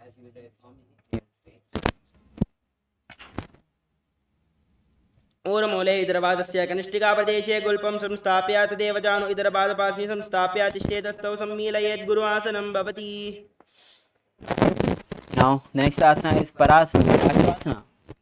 Now as you bring the feet flat on the ground, knees against the chest, holding the opposite knees. Now press the tongue against the roof of the mouth. Gaze to the third eye as you visualize Swamiji in your inner space. पातले भूमौ निधाय जानुनि उर्सि निधाय विपरीत हस्ताभ्याम् ऊर्सहित जंगे निबध्य तिष्ठेत् प्रशासनं भवति. The next asana is Bodhisattva. As you hold the opposite wrist from the same seated posture and rest the chin on the knees. Gaze to the nose as you roll the tongue up against the roof of the mouth, performing Kechari Mudra. Visualize yourself being an abode of bliss as you perform Ujjayi Pranayama. दो पगदली वो परिजरे कौरमाहली ऐसे करे कौरमाहली उकड़वे से जंगा चाती अग्रनिवे से. Now the next asana is Kulakata Asana. Now from the same seated posture, bring the hands underneath the thighs and hold the opposite elbows. Bring the feet a little closer.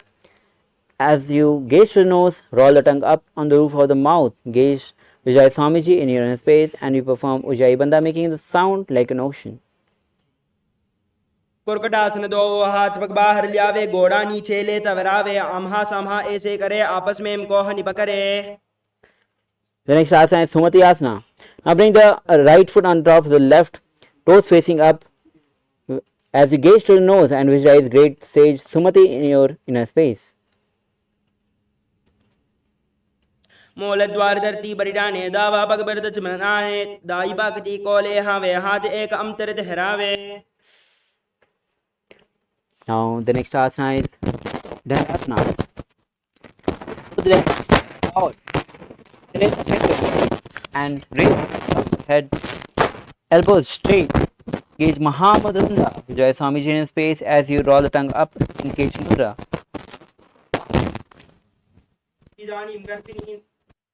इदानीं गर्भिणीनां योगाभ्यासो यथा लगो सुखप्रसवलाभाय प्रोच्यते प्राक्तने पति. The next asana is Arambha. Legs extended. Now hold both the hands in Pranamanda. Hold the respective hand as lean forward. Bring the head to the knees. Engage Mahamudra and visualize Swamiji in your inner space. दो पग मिलिबा पसारी पगा का अंगूठा पकड़े ले लाड गोड़ा लगावे. Inhale, rise up. The next asana is both the Shokasana as you raise the knees up and hands underneath as you hold the foot with both the hands. Gaze to the nose as you visualize Swamiji in your inner space. प्रथम बेसे दो बाव पसारी कचक ऊर्ध को कोरडो दारे. Rise up. The next asana is Jatakasana as you bring both of the feet together. Now bring the hands underneath the legs as lean forward, facing up. Bring the mouth, nose and forehead on the feet as you visualize Swamiji in your inner space. दो AD महिला के दीजे हाथ पसारी. Rise up. The next asana is Urdhva Paschimottanasana. Now, as you sit with the legs extended forward, bring the left leg at the back of your neck. If you can't hold it, bring it back. Place it at the shoulder level. Lean forward and hold the foot with both the hands. Engage Mahamudra Bandha as you visualize Swamiji in your space. पश्चिमदानवत् संस्थितिं कृत्वा एकं पादं ग्रीवायां धृत्वा तिष्ठेत्. ऊर्ध्व पश्चिमतानं भवति. Inhale. Now asana is with your leg again at the back of the neck. Lean back. Holding it with the right hand. Gaze to the nose, visualize Swamiji in your inner space. उत्तान शयनी एकैकम्पा ग्रीवायां विन्यस्य इतरहस्तेन पावाग्रं गृहीत्वा. Now twist on your right side and rest on the left elbow. Gaze to the nose as you visualize Swamiji in your space. उत्तान शयिताय एकैकम्पादं ग्रीवायां कुर्वन् इतरहस्तं कर्णमूले स्थापयेत्. तस्यैव हस्तस्य कुर्परौ भूमौ निधाय इतरहस्तपादौ सरलिक्ष्य तिष्ठेत्. अंकुशासनं भवति. Now bring the leg front from the back of your neck. You will be performing Dhirasana. Now as you again lie down on the back, now bring the knees to the chest. Hold, interlace the fingers in front of your legs and start rolling on both the sides, performing Dhirasana.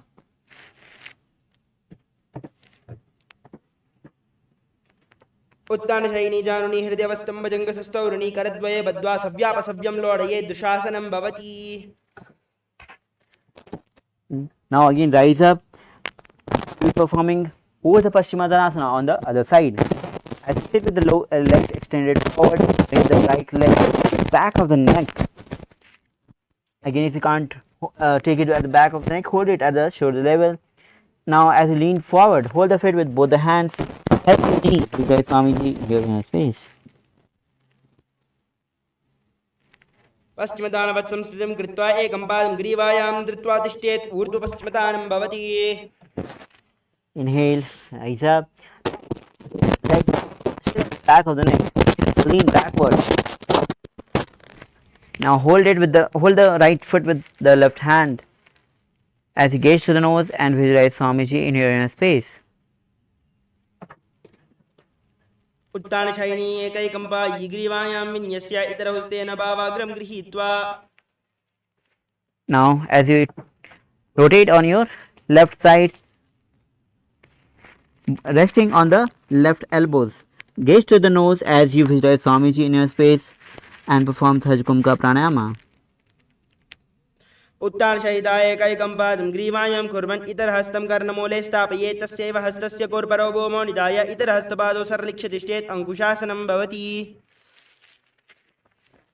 Now the next asana is Yoga Nidrasana. As you still lie down on the back, bring one leg at the back of the neck and then other leg at the back of the neck, interlacing the legs. Now interlace the fingers at the back of your buttocks. Gaze to the third eye as you gaze to the nose as you visualize Swamiji in your inner space. पादाभ्यां वेष्टयेत् कण्ठं हस्ताभ्यां पृष्ठबन्धनं तन्मध्ये शयनं कुर्यात् योगनिद्रासुखप्रदा. Now the next asana is Atmaramasana. As you're still lying down and legs on the top of the shoulder, interlace the fingers at the back of your neck. Gaze to the nose as you visualize Lord Vishnu in your inner space. Atmaram आसन प्रथम सुदो सोवे. Now the next asana is Kochikasana. As you lie down and bring the knees to the chest, hands straight on the side at the shoulder level. Now soles of the feet raised up, facing towards the sky. Gaze to the nose, visualize Swamiji in your inner space. दो हाथ सीधा सा करे Tanas ube Sapa करे बगूचा या गाने आने बहरौ युग दिए यहाँ विद्याने. Now the next asana is Jathar Parvetri, step 1, 2 and 3.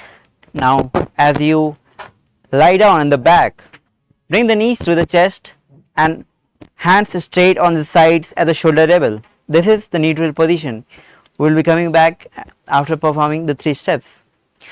Now the first step is one leg straight and bend the other leg on the side.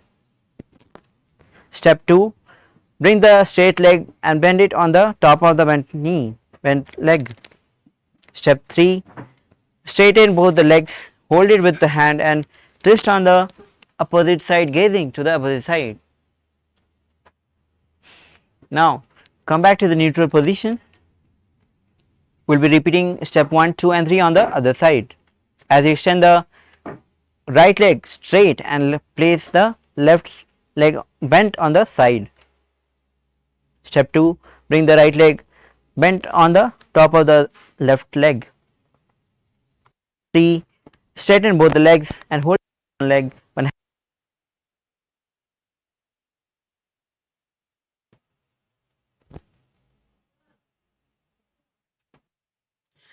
परिवृत्ति कोक्षिबाहि दृदाहि परिकीर्तकं बद्धकोणं सुप्तकोणं ऊर्ध्वकोणमतापि च.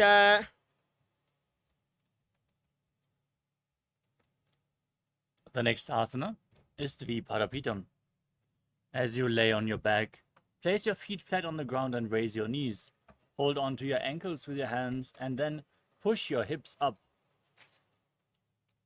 Lock your throat in Jalandhara Bandha. As you breathe in Mudra Kumbhaka, gaze to your nose and visualize yourself as sturdy as a bridge. प्रतिक्रियायुधं नन्द्वा पीठः सर्वबलप्रदं गर्भिणीनां दुर्बलामि इति गार्गी जगादनो.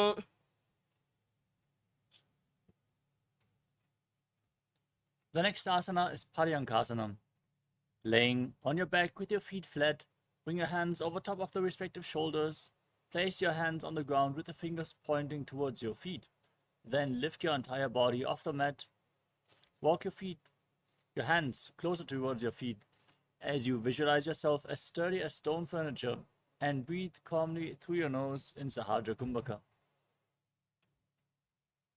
उत्तानशयनं हस्ततलाभ्यां भूमिम् अवष्टभ्यपादतलाभ्यां भूमिं धृत्वा नाभिप्रदेशमूर्ध्वं कुर्यात् पर्यङ्कासनं भवति. Next up is Shvottanasana.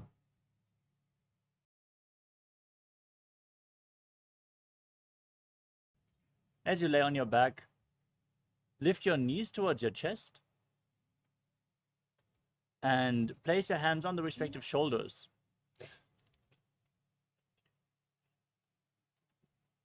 Rotate your hips in a circular motion and visualize yourself as a dog playfully rolling around on its back. शवचरीरं संस्थाप्य जानुनी सम्मील्य नाभवान् ये हस्ताभ्यां कन्दरां बद्ध्वा भामयेत् श्वत्तानं भवति. The next asana is Viparita Karani. As you lay on your back, raise your hips and legs up, keeping your arms on the mat below for support. Now, lock your throat in Jalandhara Bandha. Move your legs in a circular motion and visualize Swamiji in your inner space. अथ विपरीतकरणी मुद्रा भूतले सुशिरौ दत्त्वा. Now, stop the movement of your legs. Keep visualizing Swamiji in Viparita Karani too. करणी विपरीताख्या सर्वादिव्याधिनाशिनी नित्यम् अभ्यासयुक्तस्य जाठराग्नि विवर्धनी. Now, lower your legs down and then bring your hips up again. Bring your feet over top of your head. Place your toes down on the ground above you and interlock your fingers behind your back in Padusha Mudra, placing them on the mat for support. Visualize yourself as a plow in Langalasana.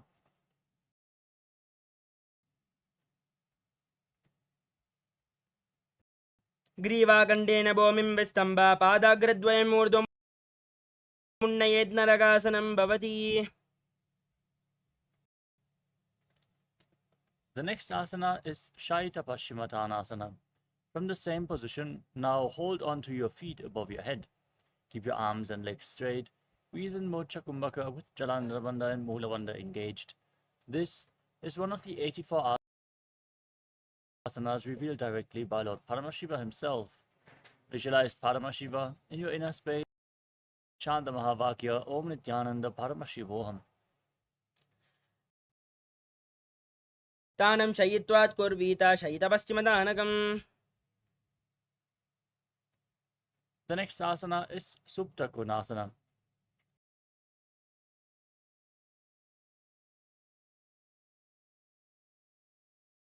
Now, as you lay on your back, with your legs over top of your head, hold onto your feet, bring your hips above the shoulder level, and then open your legs wide. Now visualize Swamiji in your inner space. Breathe in Mocha Kumbhaka. परिवृत्ते कोक्षिबाहि त्रिदाहि परकीर्तकं बद्धकोणं सुप्तकोणम् ऊर्ध्वकोणमतापि च. The next asana is Chakrasana. Now bring your feet back together, hold onto your ankles, and roll onto your back as you keep your legs straight, visualizing yourself as a chakra, a wheel in Chakrasana. शवासनस्तद्वौ पादौ कुर्यान्मस्तकतः परौ व्युत्क्रमेण ततः शीघ्रम् एतत् सर्वस्य साधनं चक्रासनं गुल्मप्लीहा वातरोगादिनाशनम्. Next up is Supta Prasarita Paramātma. As you lay on your back, hold onto the big toes in Prana Mudra, extending your legs up straight, and then open your legs wide to the side. Visualize Swamiji in your inner space and breathe in Ujjayi Pranayama, making an ocean-like sound with your mouth. उत्तानपादं ग्रौञ्चं च मरीचिं वीरभद्रकं नटराजं त्रिकोणं च सुप्ताङ्गुष्ठप्रसारणे. Next up is Supta Paramātma. Still holding onto the big toes in Prana Mudra with index and middle fingers. Now join the feet back together above your body. Keep your legs straight. Visualize Swamiji in your inner space. उत्तानपादं ग्रौञ्चं च मरीचिं वीरभद्रकं नटराजं त्रिकोणं च सुप्ताङ्गुष्ठप्रसारणे. Next up is Matsyasana. From Supta Paramātma, now cross your legs into Padmasana. Lay flat on your back, bring your arms over top of your head and hold on to opposite elbows above your head. Gaze to the tip of your nose and visualize Matsya, the fish avatar of Lord Vishnu. मुक्तपद्मासनं कृत्वा उत्तानशयनाच्चरे कुर्पराभ्यां शिरो वेच्य मत्स्यासनं तु रोगः.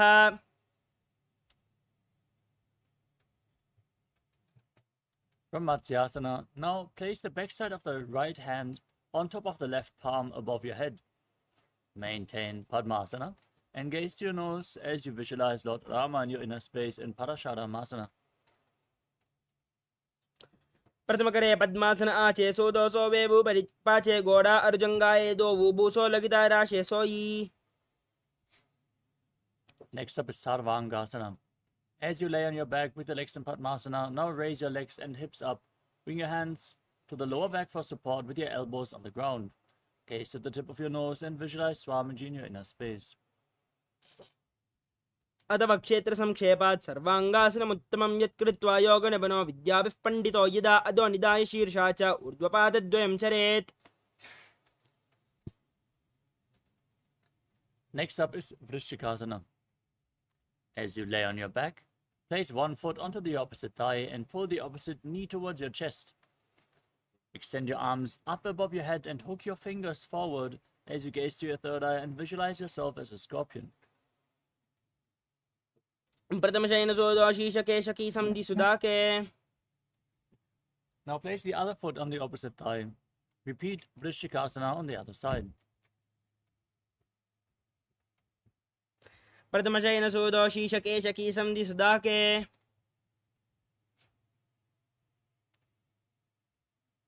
Next up is Vrishaparakshipasana.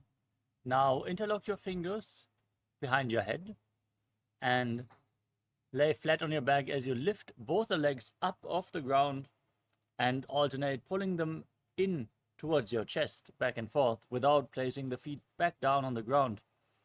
Visualize Swamiji in your inner space and breathe calmly in Sahasra Kumbhaka. उत्तानशयनं कृत्वा पातल अनुलम्बिः कन्दरां बद्ध्वा कूर्परो मिलित्वा नितम्बेन भूमिं स्पृष्ट्वा एकं पादं प्रसारे एकेन पादेन सव्यदक्षिणं भ्रामयित्वा वृषभादिक्षेपः भवति. Next up is Maruttanasana. Now place your hands next to your hips and lift your knees up, touching your ears with your knees again and again. Visualize Swamiji in your inner space. श्वद्धान संस्थितिः कृत्वा जानद्वयं कर्यायेन कर्णयोः संस्पृशेत् मरोत्थानं भवति.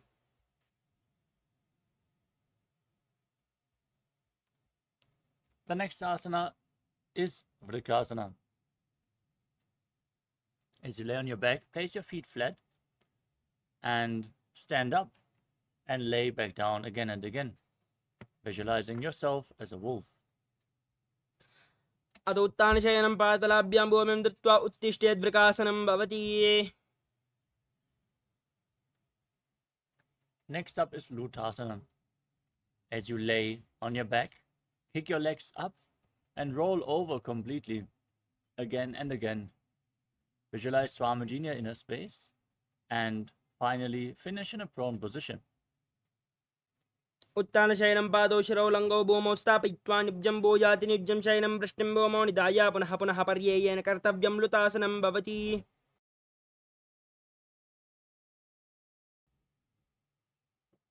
As you now lay on your stomach, keep your hands next to the shoulder level and contract your lips. Make a whistling sound like a flute while inhaling, as you visualize yourself as a chariot carrying warriors into a battle for Dharma on your chariot back in Sarathasana. निब्जं शयनं कृत्वा नाभिं भूमौ निधाय.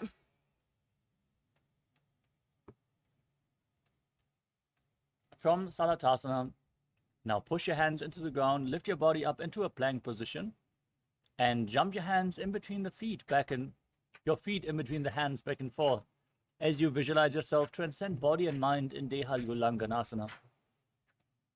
हस्तद्वयं बद्ध्वा तन्मध्ये चरणद्वयम् उडानेव बहिरानेव अतः नयेत् देहल्युल्लङ्घनं भवति.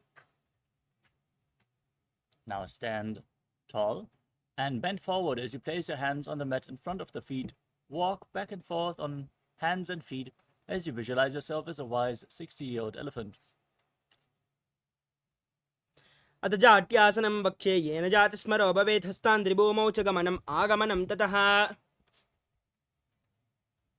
Next up is Lolitika Karana. Now stand on the mat, heels touching, toes slightly pointed outwards, as you raise your arms to the shoulder level and rotate your arms around the body. Lean back and open up your chest, moving your head in all directions.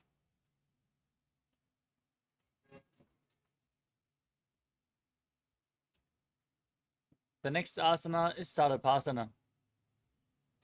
As you stand tall on the mat, tie your feet with a rope if you have one available. Now keep your arms close to the body, elbows at the waist, hands on the thighs. Gaze with eyes wide open in Shambhavi Mudra.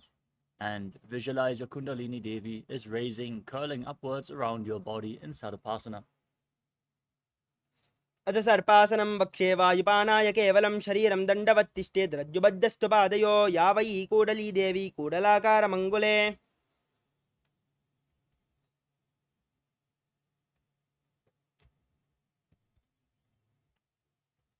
The next asana is Ushtra Saranasana. As you stand on the mat, lean forward and down and hold on to your feet from the front.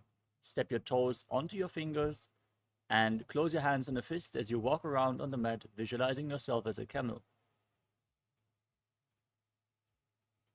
मुष्टिकनिष्ठिकाप्रदेशेन भूमौ निधाय उपरिपातले संस्थाप्य उष्ट्रवत् उष्ट्रसाधनं भवति. Next up is Ashvasana. From the same position, hold your feet from the side and walk around on the mat, visualizing yourself as a horse, Ashva. मुष्टिकनिष्ठिकाप्रदेशेन भूमौ निधाय उपरिपातले संस्थाप्य अश्ववत् शरीरं चलनीयम् अश्वासनं भवति. We move on to Kapota Nitakasana. Now stand on the mat with your feet together, interlock your fingers behind your back, and lean back, tilt your head back as far as possible as you pull your hands towards your calves, visualizing yourself as a soaring bird diving. पातले भूमौ निधाय पृष्ठभागेन हस्तौ जङ्घापर्यन्तं नीत्वा कपोतनिटकं भवति.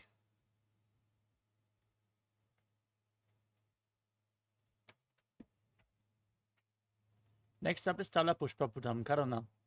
Now stand with your heels together, toes pointing outwards and the knees slightly bent. Join your hands in Namaskara Mudra in front of the heart center and bow down to one side. Open up your palms and raise the respective heel. Repeat this movement on both sides and visualize yourself holding a bouquet of flowers and offering it to Paramashiva. नुजासर्दमासनं कृत्वा पातलाभ्यो भूमिम् अवष्टभ्य उत्तिष्ठेत् खड्गासनं भवति. Next up is Khadgasana. As you stand on the mat, visualize yourself as a rhinoceros. Gaze to the tip of your nose and then lay down on your stomach. Jump your feet to the hand, stand back up and join your hands in Namaskara Mudra, symbolizing the horn of the rhinoceros. नुजासर्दमासनं कृत्वा पातलाभ्यो भूमिम् अवष्टभ्य उत्तिष्ठेत् खड्गासनं भवति. Next up is the Uttanottanam. As you stand on the mat, sit down all the way or as low as you can and stand back up again and again. As you hold weights, if you want to intensify this asana, gaze to your nose and visualize Swamiji. पुनः पुनः उत्थातव्यम् आसितव्यम् इति उत्थानोत्थानं भवति. Next up is Musalasana. As you stand straight, raise your arms up above your head and jump repeatedly, visualizing yourself as a mace. सरलं स्थित्वा ऊर्ध्वं बाहुनयेत् वारं वारम् उड्डानं कुर्यात्. Next up is Utshirshakasana. Now pull one foot towards your chest and sit down and stand back up with the opposite leg, alternating on both sides as you gaze towards your nose and visualize Swamiji in your inner space. हस्तद्वयेन धृत्वा तिष्ठेत्. Next up is Parshva Karana. As you stand on one leg with the standing foot pointing slightly outwards and the knees bent, pull the opposite knee against your chest and circle the leg with your arm while you keep the hand in a fist as you place the other hand on the respective thigh with the fingers pointing inwards. एकेन पादेन स्थातव्यं ताण्डवासनं भवति.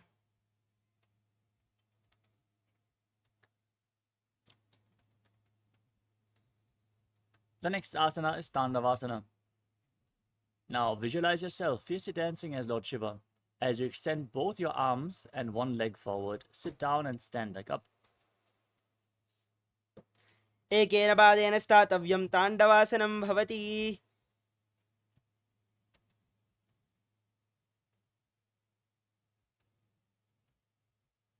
Next up is Brahmanasana. Now raise the left foot to the inner opposite thigh. Keep your hands relaxed by the knees as you visualize Lord Brahma blessing you from within. ब्राह्मणासनमावक्ष्ये यत् कृत्वात् ब्राह्मणो भवेत्. Next up is Garudasana 3. As you stand on the right leg, lift the left foot over and around the right knee and tuck the left toes behind. Bring the left arm below the right and join your hands in Namaskara Mudra as you visualize yourself as Lord Garuda. उत्तानकूर्मपीठं च संहस्गारुडमेव च वातायनं गोमुखं च भारद्वाजं त्रिविक्रमम्.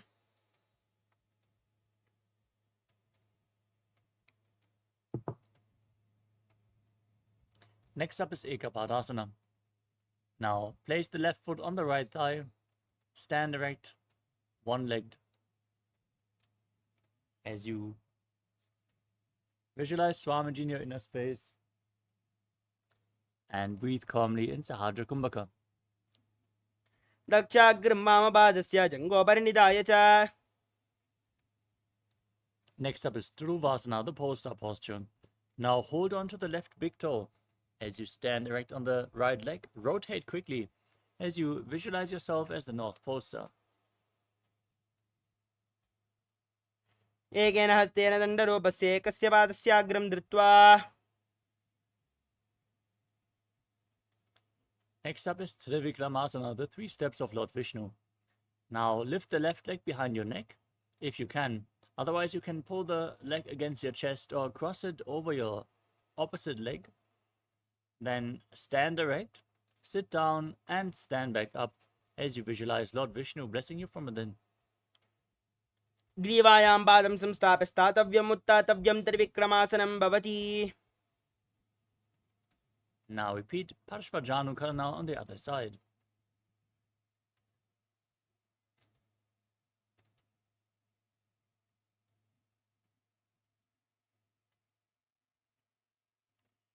Now stand on the left leg, extend the right, and extend your arms forward as you sit down and stand back up in Tandavasana on the other side. एकेन पादेन स्थातव्यं ताण्डवासनं भवति.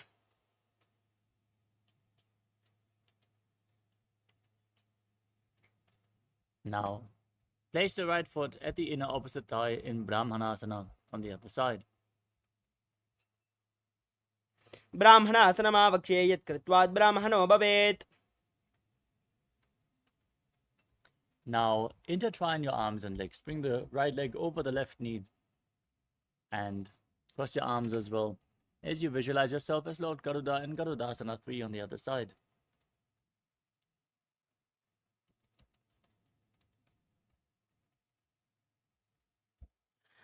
उत्तानकूर्मपीठं च संहस्गारुडमेव च वातायनं गोमुखं च भारद्वाजं त्रिविक्रमम्.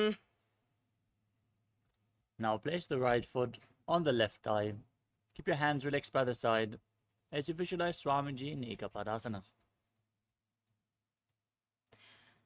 दक्षाग्रं वामपादस्य जङ्घोपरिनिधाय च. Now perform Dhruvasana, the poster posture on the other side. Hold on to the right big toe as you rotate quickly on the standing leg. एकेन हस्तेन दण्डरूपस्य एकस्य पादस्याग्रं धृत्वा. Now bring the right foot behind your neck.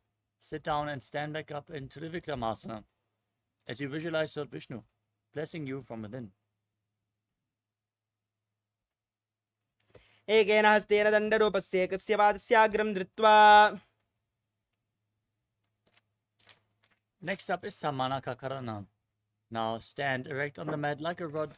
Keep your heels together, the hands slightly extended away from the body with the fingers pointing one by one in this natural posture. Relax from all the intense asanas that we just performed as you get ready to enter the final 100 asanas of the sequence, starting off with Gorak Anjali Asana.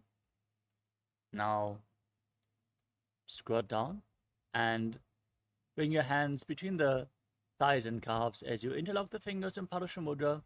Squat down all the way and bring the finger lock towards your navel. Visualize the great sage Goraknath, founder of the Natha Yoga Hindu Sampradaya. As you perform Jivachala Kumbhaka, inhale all the way and hold your breath, moving the retained prana up, down, left, right, and through the limbs of your body by the force of your will.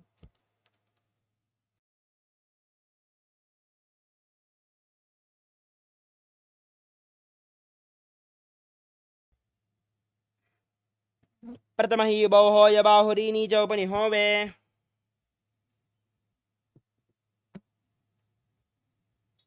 Next up is Kanji Asana.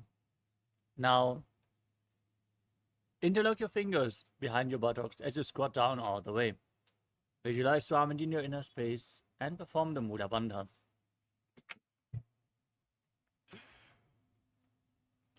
पूर्वमध्यासस्थो निवेशयामि तम्बं धृत्वा पादतलाभ्यां भूमिम् अवष्टभ्य तिष्ठेत् काञ्चासनं भवति. Next up is Bhairava. Now sit down on the ground with your heels against the perineum, feet flat, and interlock your fingers behind in Parasha Mudra as you gaze to your navel. Visualize Bhagavan Kala Bhairava, the Lord of Time. दो ओम बगा की दाल की माहली का और मिलावे पना पानी होकर मरो वैसे.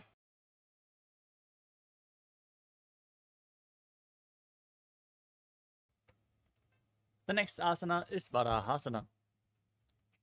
As you squat down, feet flat, raise your hands behind your head, joined in Anjali Mudra with the fingers pointing down, keeping your elbows close to your head.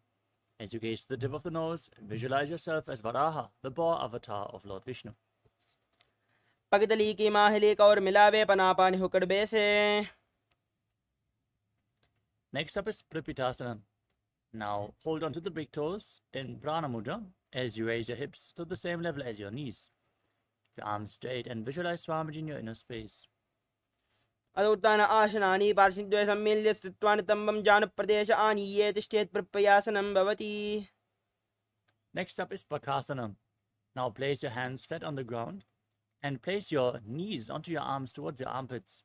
Lean forward, find balance, and then lift your legs off the ground as you visualize yourself as a crane, as a crow. हस्ताभ्याम् अमरिममष्टम्ब जानद्वयं नाभौ सम्मिल्य जङ्घूरी संस्थाप्य तिष्ठेत् बकासनं भवति. The next asana is Sushtanga Kapali Asana. With your hands flat on the ground, the knees on your arms, place your head on the mat and then lift your legs up and then cross them into Padmasana. Gaze at the tip of your nose. Visualize Swamiji, breathe in Jivachala Kumbhaka, move your prana up and down within your body. आसन गौगुण कपाल आचौ होई. Gently lower your body down. Come to a kneeling posture. Keep your heels outside the hips with the toes touching behind your butt in Guptasana. Fix your gaze on the tip of your nose in Shambhavi Mudra as you visualize that you are sitting in the secret seat with Paramashiva and Guru in Guptasana. जानर्वोरन्तरे पादौ कृत्वा पादौ च गोपयेत् पादौ परीक्ष संस्थाप्य घोरं गुप्तासनं विदुः. The next asana is Vrikshasana too. Now place your hands flat on the ground and raise your legs up into a handstand. Lean against the wall for support if needed or ask a partner to aid you in the performance of this asana to purify all your 7 chakras as you visualize yourself as a tree with deep roots growing into the ground and breathing calmly through your nose in Sahadra Kumbhaka. सप्तचक्रक्षालनाय वक्षासन विशेषकान् जानेन्द्रिय समाध्याय कोणभेदान् समाभ्यसेत्. Now maintain the handstand and join your hands and feet closer together. Gaze up towards your third eye and visualize Tejas energy flowing towards your third eye, rejuvenating your body and bringing divine radiance to your being in Shivasana. दो bug जोई माही गुल्प मिलाए उबौ होय जो हाथ संपूव करे. Now place your hands flat on the mat and step your feet back into a plank position as you lower your body down and push it back up again and again, visualizing yourself as a fish in Matsyasana too. निब्जं शयनं कूर्परो पार्श्वभागायां मृड्वा कृत्य हस्तलाभ्यां मोमिम् अवष्टभ्य वारं वारम् उड्डानं कुर्यात् मत्स्यासनं भवति. Next up is Sadapasana too. Now lay down on your stomach and place your hands on the hips. Raise your chest and move it from left to right. Move and visualize your body like a snake Breathe in Sahasrara Kumbhaka. निभ्यं शयनं कृत्वा हस्तौ नितम्बं संस्थाप्य पादोदीकृत्य सम्मील्य वरसगन्तव्यं सर्पासनं भवति. Now place your elbows on the ground in front of you. Join your hands in Padma Mudra, the lotus mudra.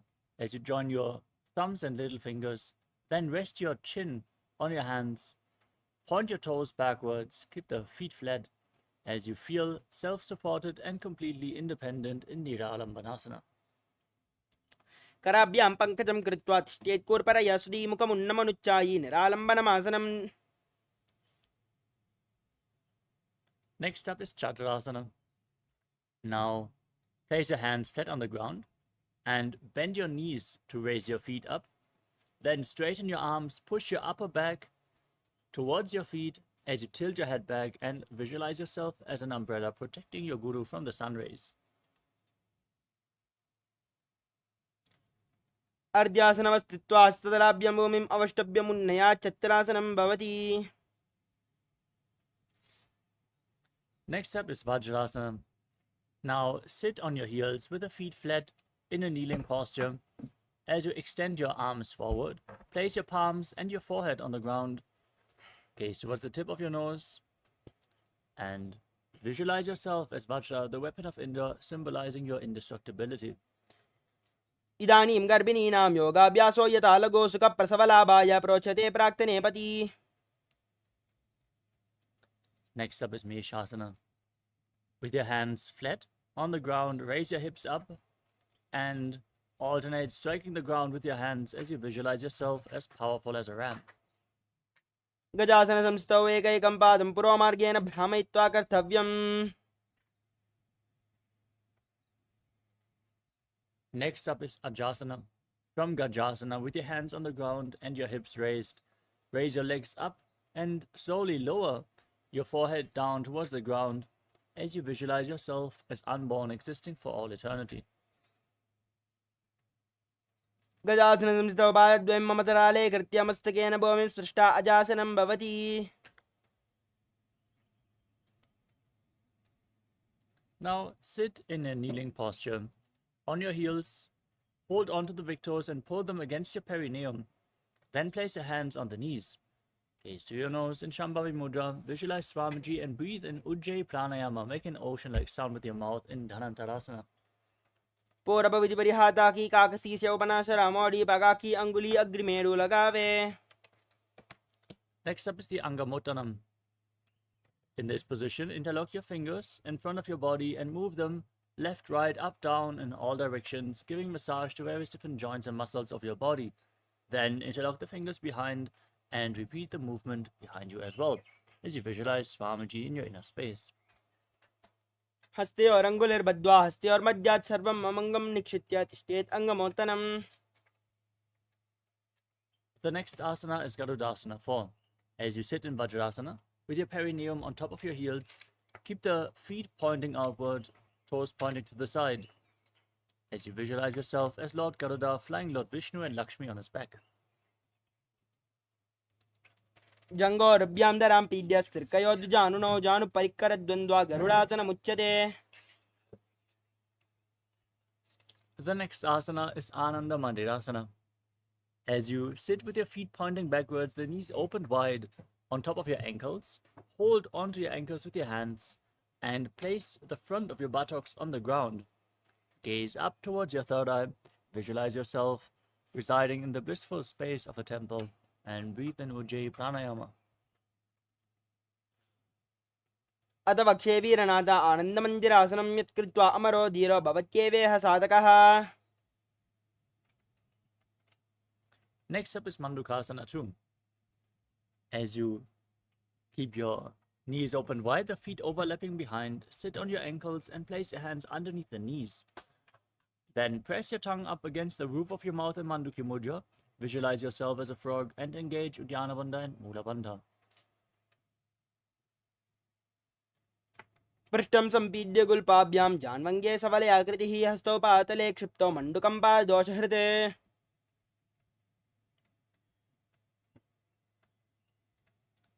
The next asana is Narasimhasana.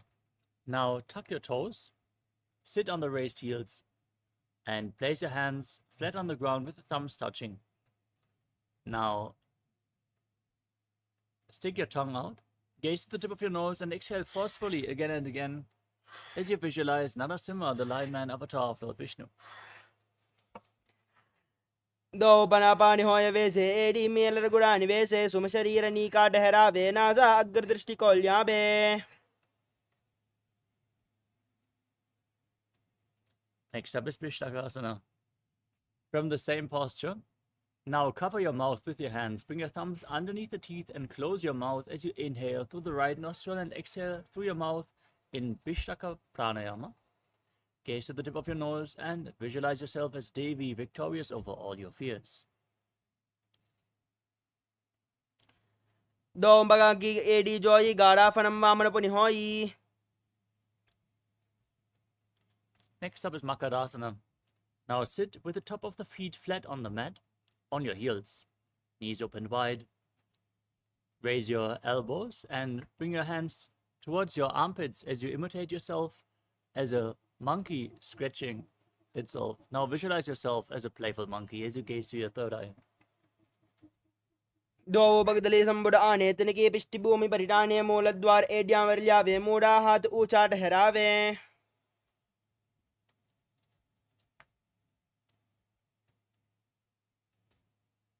Next up is Vajrasangarasana. Now tuck your toes and bring the soles of the feet together as you sit on the raised heels. Raise your knees off the mat and open them wide as you hold opposite elbows behind your back. Gaze at the tip of the nose and embody diamond-like strength for yourself and your Sangha, your spiritual community. परदमना पानी होय वैसे ए दो AD गुड़ानी वैसे गोड़ा उबारा के तीरा आड़े Y पसारे दीरा.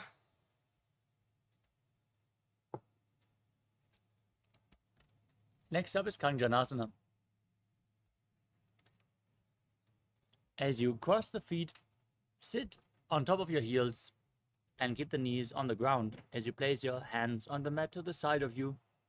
Gaze to your nose and visualize perfect health beyond any and all physical or mental ailments. Breathe in Ujjayi Pranayama and engage Uddiyana Bandha and Mula Bandha. कञ्जनासनमावक्ष्ये यत् कृत्वा सुस्थिरो भवेत् पृष्ठे पातद्वयं बद्ध्वा हस्तो भूमौ प्रधारयेत् भूमौ हस्तद्वयं नाता पातयित्वा निलम्बिभेत् पृष्ठे पादद्वयं बद्ध्वा कञ्जनाने जयी भवेत्.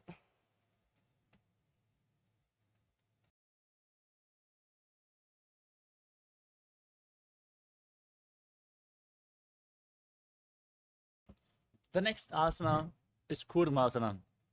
As you keep the feet overlapping and sit on your heels, place your hands on the respective knees. Gaze to the tip of the nose in Shambhavi Mudra and make your upper back and neck stiff like the shell of a turtle as you visualize yourself as a turtle with a stable body and mind to live for centuries. गुल्बोज वृषणस्यादो विक्रमेण समाहितौ ऋजुकाय शिरो ग्रीवं कूर्मासनमिति ईरितम्.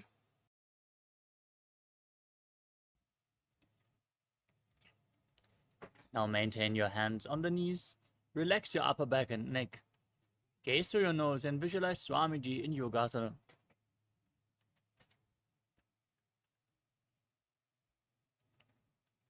गुल्बोज वृषणस्यादो विक्रमेण समाहितौ ऋजुकाय शिरो ग्रीवं कूर्मासनमिति ईरितम्.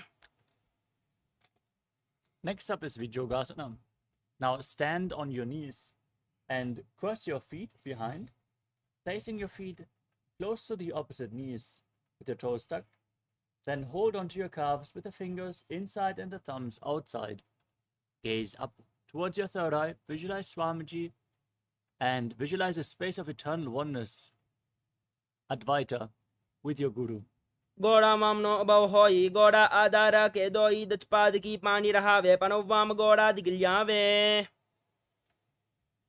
Next up is Ushtrasana. Now keep the top of the feet flat as you raise up on your knees. Hold onto your ankles with your hands and lean back. Push your hips forward and tilt your head back all the way as you visualize yourself as a camel in Ushtrasana too. मेरुदंड ग्रंथि दाढ्य संपिपादय शुष्पमान कपोतो श्वासनाभ्यासं कुर्यान्मितहितासनः.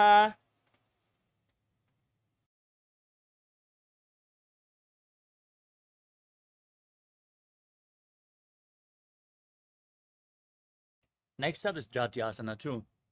As you hold on to the soles of your feet, lean back, place your elbows and the back of your head on the mat.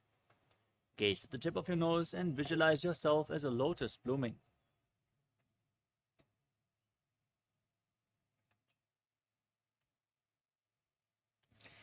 दोवेडी संबुड़करे सोले मूल द्वारी दरी दरे पना पानी हुकड़ हो जबे से बहुरी पिष्टि दिश कर जो ऐसे. Next up is Vidatasana.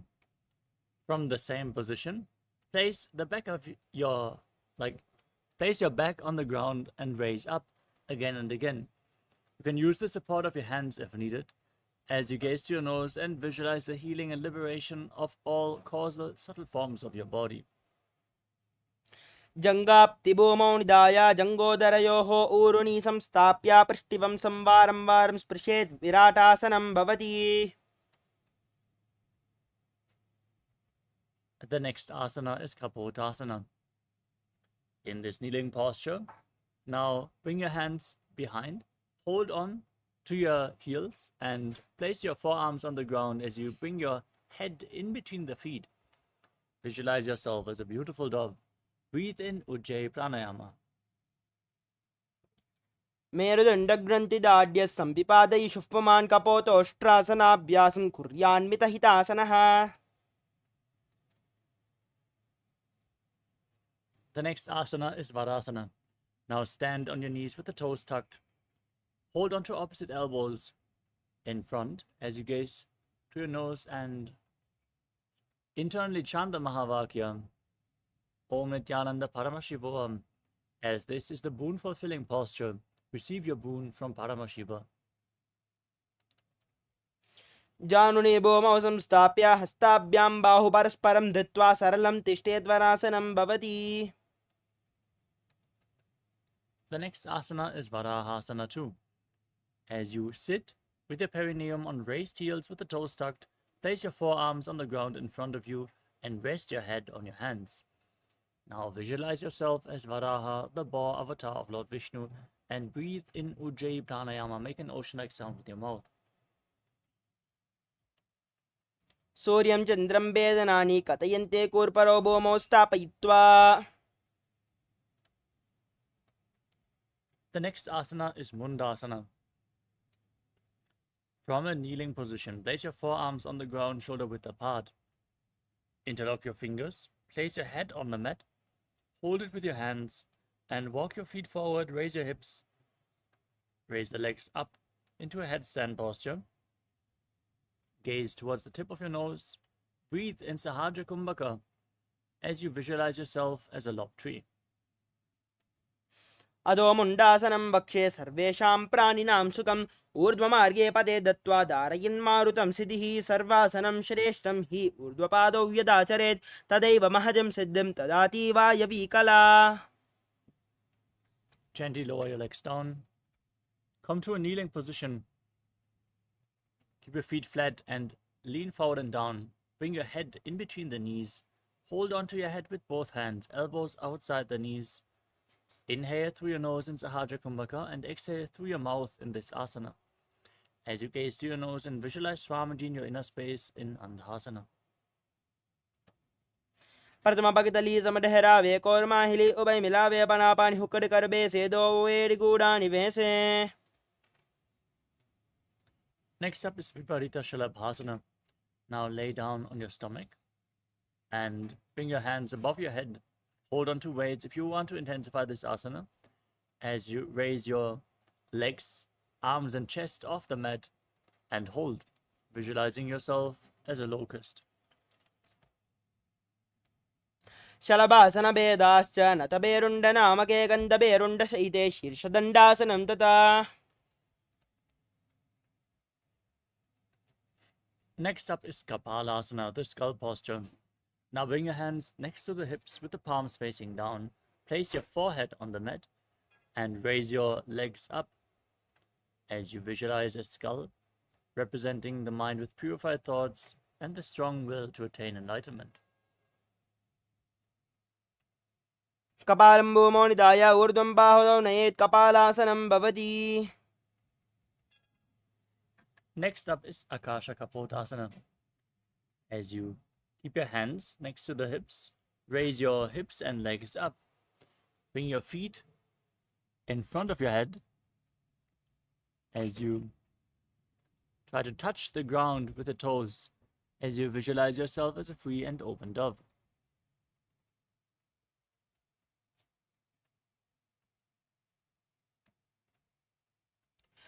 उष्ट्रासने स्थित्वा चरणौ भूमेरुत्थाप्य मस्तकोपरि नीत्वा पृष्ठपादेशेन भूमौ स्थापयेत् आकाशकपोतं भवति.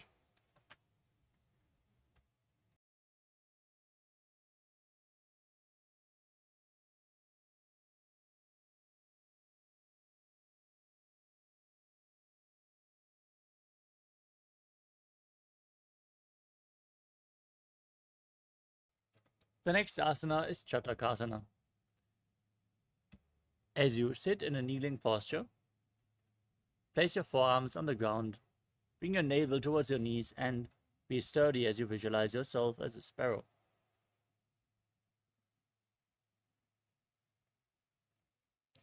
कोर्परापर्यन्तौ हस्तौ धरामवष्टभ्यजानुनीनाभो सङ्कुच्य तिष्ठेतं चटकासनं भवति.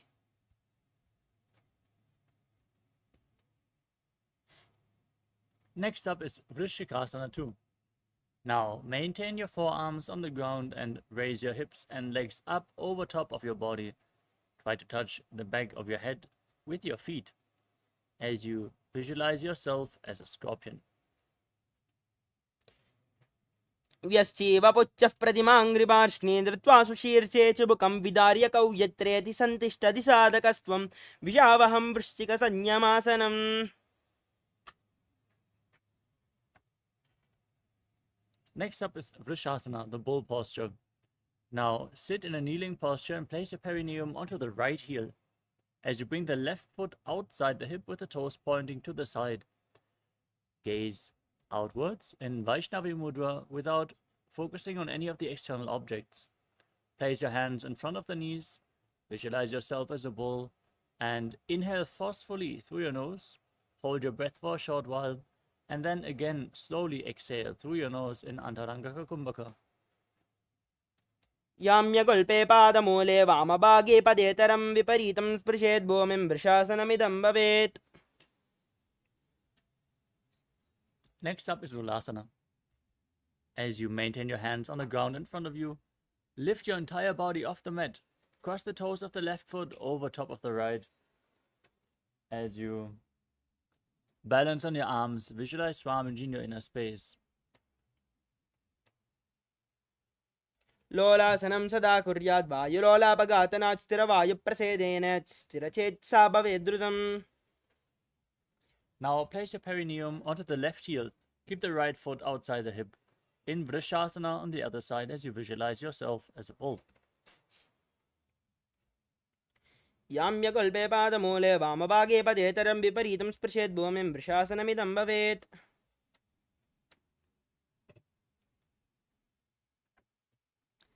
The next asana is Balagunasana. Now tuck the toes of the left foot and sit on the raised left heel. Place the right foot flat, keep your hands on the knees, and visualize Balagunahai, one of the 84 siddhas in your inner space. आसनगौगणजलविकारजायी.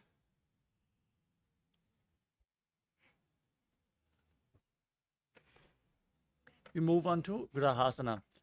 Now stand up and bring your hands in between the legs and squat down, holding on to your ankles from the outside. Now visualize yourself as the entire planet as you keep breathing in Antarangaka Kumbhaka. पातले संस्थाप्य जानमध्ये कूर्परो संस्थाप्य गुल्पप्रदेशो धृत्वा तिष्ठेत् ग्रहासनं भवति.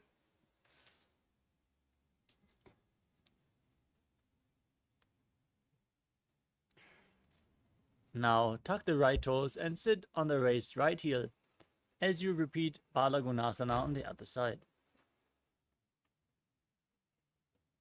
आसनगौगणजलविकारजायी.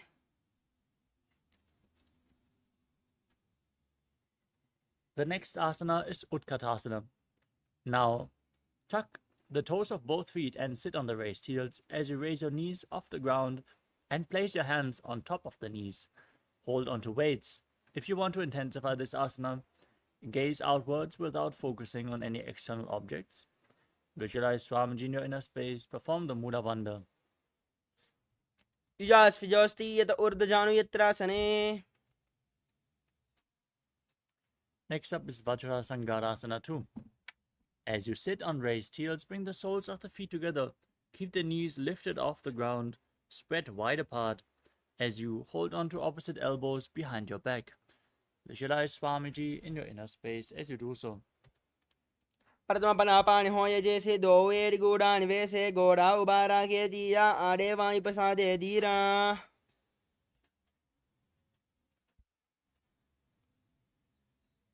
Next up is Anilasana. Now place your hands flat on the mat and step your heels onto your hands as you squat down all the way.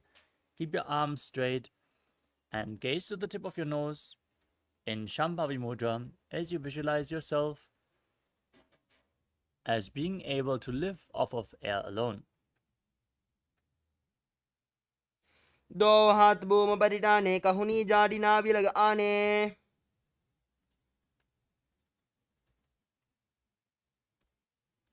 Next up is Padukasana. Now stand tall on the mat and place the back side of your hands on the mat in front of you.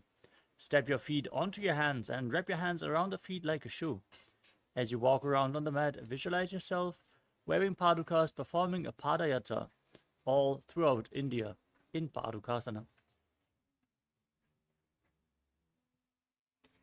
Hastatalayoho padale kritva tishtet gachet padukasanam bhavati. Next up is Kukkutoddanasana. As you place your hands on the ground in front of you, jump your legs up and let them fall back down again and again, visualizing yourself as a rooster. Hastatale boma kritva patale cha urdvam mundanam kritva boma patet ittam punaf punaf kuryat kukkutoddanam bhavati. The next asana is Viparita Nrityasana.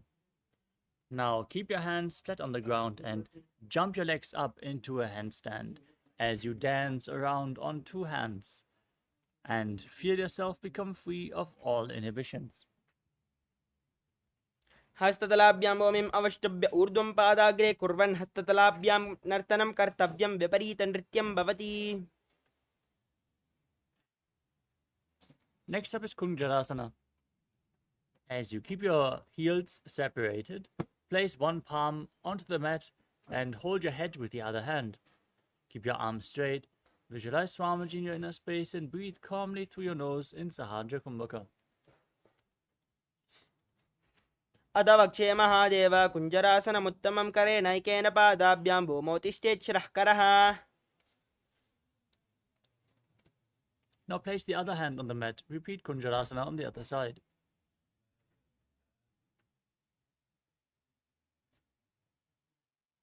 Adavakshe mahadeva kunjarasanam uttamam kare naikena padabhyam bhumotishtet shrah karaha.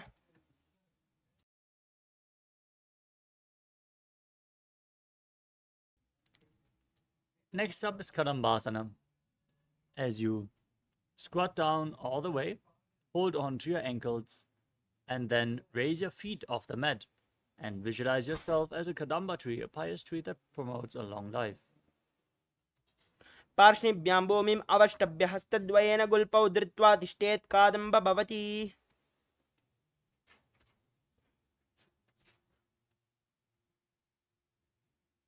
Next up is Pavana Muktasana. Now place your feet flat on the ground and pull opposite knees against your chest with your hands as you visualize any excess vata being released from or balanced within your system. Dvayostu padayof panim latva swaswani tambake januni vakshasi sadur babrati karabandhanai.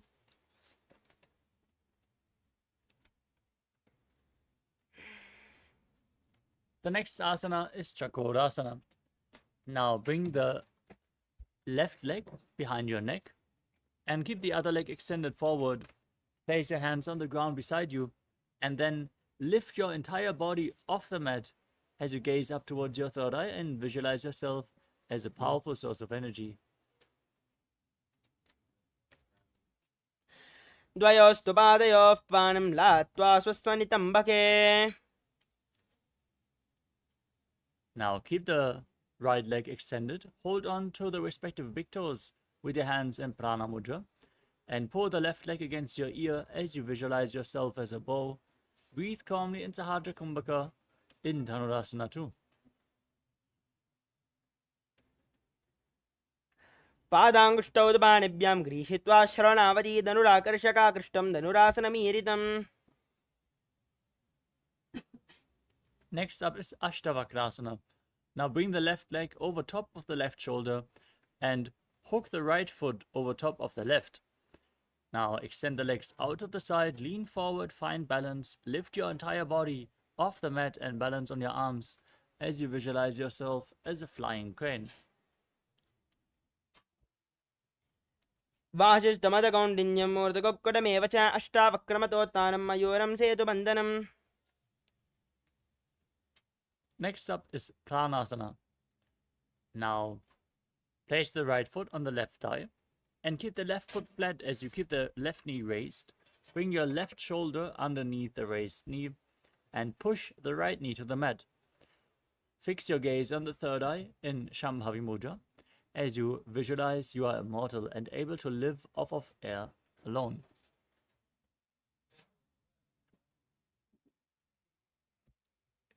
एतत् प्रभेदं वक्ष्यामि करोति यस्य चामरः एकपादमुरो बद्ध्वा स्कन्धेऽन्यपादरक्षणम्. The next asana is Parshvamatsindasana. As you place the right heel close to the left hip, step the left heel over top of the right knee. Bring the right elbow outside the raised knee and bring the arm below the leg as you interlock your fingers behind your back. Gaze upwards towards your third eye and visualize Sage Matsindana, the master of Hatha Yoga. वामोरमूलार्पितदक्षपादोजान्वोर्बहिर्वेष्टितदक्षदोष्णा प्रगृह्यतिष्ठेत् परिवर्तिताङ्गः श्रीमत्स्यनाथोदितमासनं स्यात् मत्स्येन्द्रपीठं जठरप्रदीप्तं प्रचण्डरुक्मण्डलकण्डनास्त्रम् अभ्यासदकुण्डलिनी प्रबोधं दण्डस्पिरद्वं हि ददाति पुंसाम्. Now repeat Chakrasana on the other side. Bring the right foot over top of the right shoulder. Keep the left leg extended. Raise your entire body off the mat and gaze up towards your third eye as you visualize yourself as a powerful source of energy. पूर्वदानं च दुष्पादं पीठं वज्रासनं तथा च कोरक्रौञ्च शलभभुजङ्गम् अपि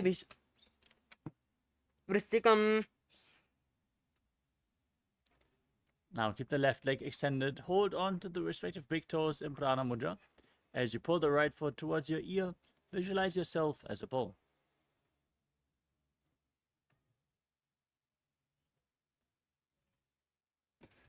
पादाङ्गुष्ठौ पाणिभ्यां गृहीत्वा श्रवणावधि धनुराकर्षकाकृष्टं धनुरासनमीरितम्. Now repeat Ashtavakrasana on the other side. Now bring the right leg over the right shoulder, the left foot over top of the right. Extend the legs to the side as you push your arms in the ground, balance and lean forward. Visualize yourself as a flying crane. वासिष्ठमदकौण्डिन्यं मूर्धकुक्कुटमेव च अष्टावक्रमतोत्थानं मयूरं सेतुबन्धनम्. Next up is Pranasana on the other side. Now bring the left foot on the right thigh, the right shoulder beneath the raised knee. Press the left knee down, gaze to your third eye and visualize you are immortal and able to exist solely on prana. एतत् प्रभेदं वक्ष्यामि करोति यस्य चामरः एकपादमुरो बद्ध्वा स्कन्धेऽन्यपादरक्षणम्. Next up is Parshvamatsindasana on the other side. Now bring the left heel close to the right hip. Step the right foot over the left knee. Bring your arm below. Twist your spine and hold on to opposite hands behind your back as you gaze to your third eye and visualize Sage Matsindana, the master of Hatha Yoga. वामोरमूलार्पितदक्षपादोजान्वोर्बहिर्वेष्टितदक्षदोष्णा प्रगृह्यतिष्ठेत् परिवर्तिताङ्गः श्रीमत्स्यनाथोदितमासनं स्यात् मत्स्येन्द्रपीठं जठरप्रदीप्तं प्रचण्डरुक्मण्डलकण्डनास्त्रम् अभ्यासितकुण्डलिनी प्रबोधं दण्डस्पिरद्वं हि ददाति पुंसाम्.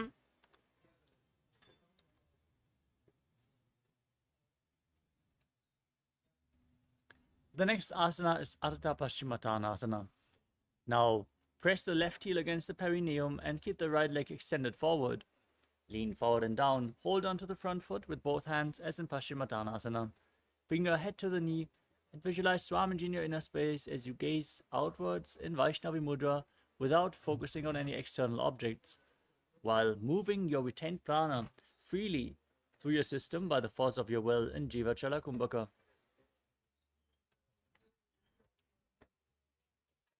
एकं पादं प्रसार्य एकं पादस्य पार्श्विना अश्विनी सम्पीड्य हस्तद्वयेन प्रसारितपादाङ्गुष्ठं धृत्वा.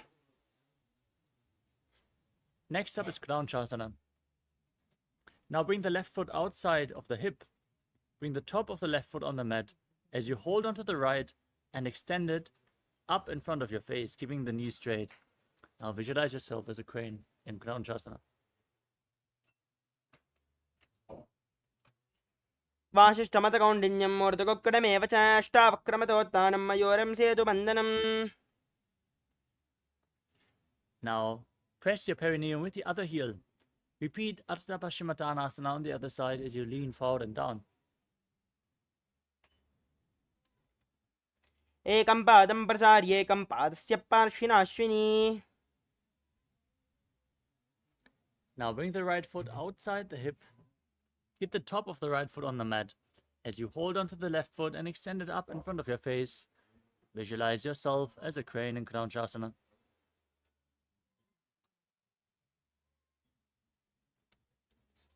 वाशिष्ठमतकौण्डिन्यं मूर्धकोक्कडमेव च अष्टावक्रमतोत्थानं मयूरं सेतुबन्धनम्. उत्थानपादं क्रौञ्चं च मरीचिं वीरभद्रकं नटराजं त्रिकोणं च सुप्ताङ्गुष्ठप्रसारणे.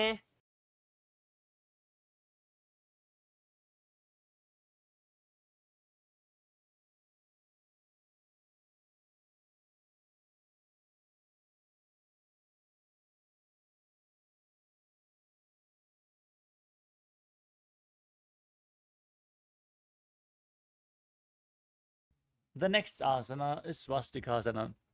Now sit with your feet in between the thighs and calves in a cross-legged position. Fix your gaze on the tip of your nose in Shambhavi Mudra with your eyes open wide, unblinking, actually gazing within eternally. Now visualize, embody peace, well-being, good fortune and prosperity as you visualize a swastika in Swastikasana. जानर्वोरन्तरे सम्यक् कृत्वा पातले उभेर्जुकाय समासीन स्वस्तिकं तत्प्रचक्षते. Next up is Gorakshasana. Now maintain the same posture with your feet in between the thighs and calves, but cover your heels with your hands. Gaze to the tip of the nose, lock your throat to the chest, and contract the perineal floor in Jalandhara Bandha and Mula Bandha. Visualize the great sage Goraknath, the founder of the Natha Yoga Hindu Sampradaya, in Gorakshasana. जानर्वोरन्तरे पादौ उत्थानौ व्यक्तसंस्थौ गुल्पौ चाच्याद्यहस्ताभ्यां तानाभ्यां प्रयत्नतः. Next up is Bhagasana 2. Now place the left heel against the perineum and place the right foot onto the left thigh as you gaze up towards your third eye. Visualize Swamiji in your inner space and meditate on Arihanta, the enlightened one, as you get ready to enter Shanmukhi Mudra. Now inhale all the way. Close your mouth with little and ring fingers, the nostrils with the middle fingers, the eyes with your index fingers, and your ears with your thumbs. वामपार्श्वगुडं संस्थाप्य दक्षाग्रं वामजगने. Next up is Yogasana 2. Now place your feet onto opposite knees and keep your hands next to your body on the mat with the palms facing upwards, the back of your hands on the mat.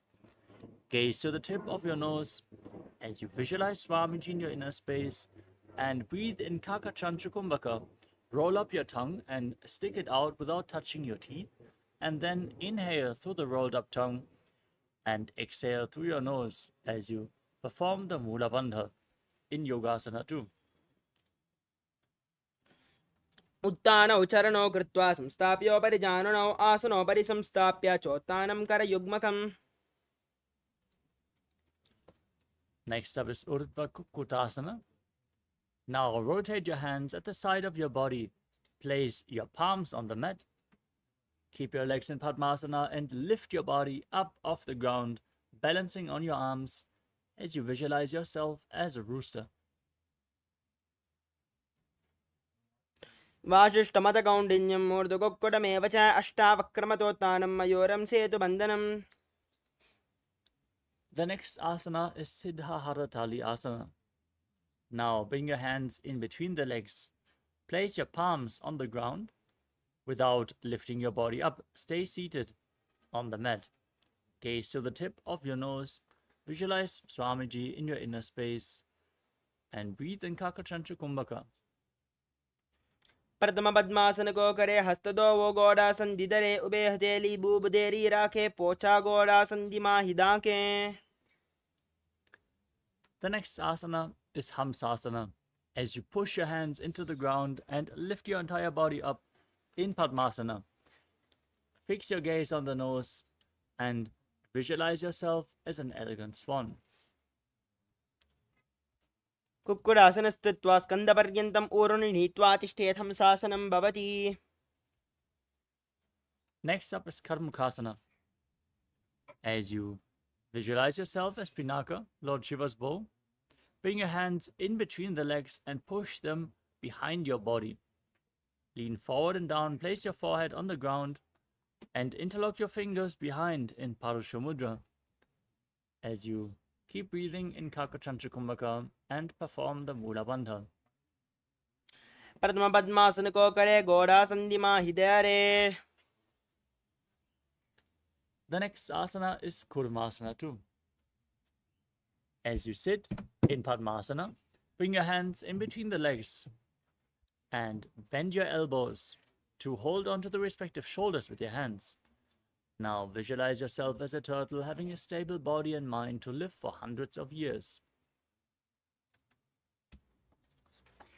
बामी जंगबर दक्षिण पावा दहिनी जंगबर बामिल्यावे. Now, from the same posture, tuck your chin to the chest. In Jalandhara Bandha, gaze at the tip of your nose and rejoice, knowing you're sitting in Shiva's secret knot posture, Granthi Bhedasana.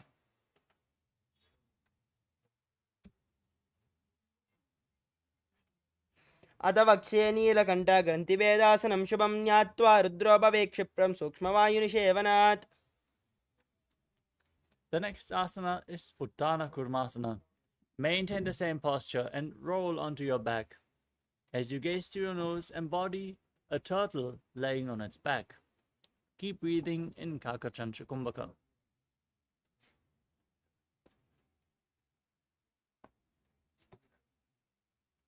कुक्कुडासनबन्धस्थं कराभ्यां धृतकण्डनं पीठं कूर्मवदुत्थानम् एतम् उत्तानकूर्मकम्.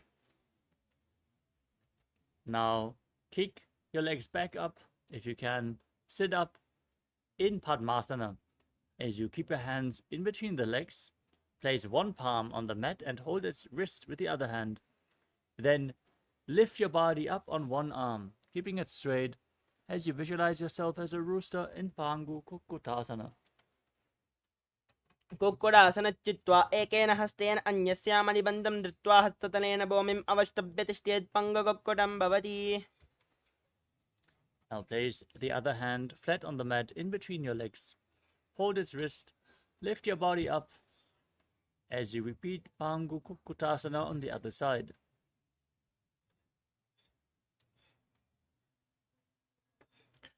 कुक्कुडासनच्चित्वा एकेन हस्तेन अन्यस्यामनिबन्धं धृत्वा हस्ततलेन भूमिम् अवष्टभ्य तिष्ठेत् पङ्गकुक्कुटं भवति.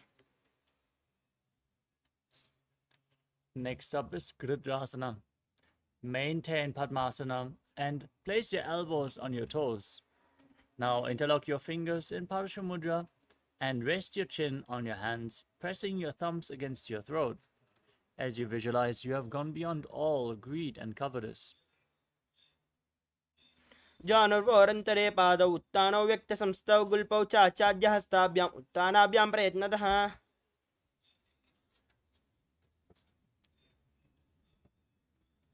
The next asana is Padmasana 3.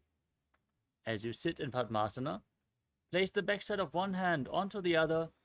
Keep your hands in your lap with the palms facing upwards. As you gaze to the tip of your nose, visualize Swamiji and engage all three bandhas.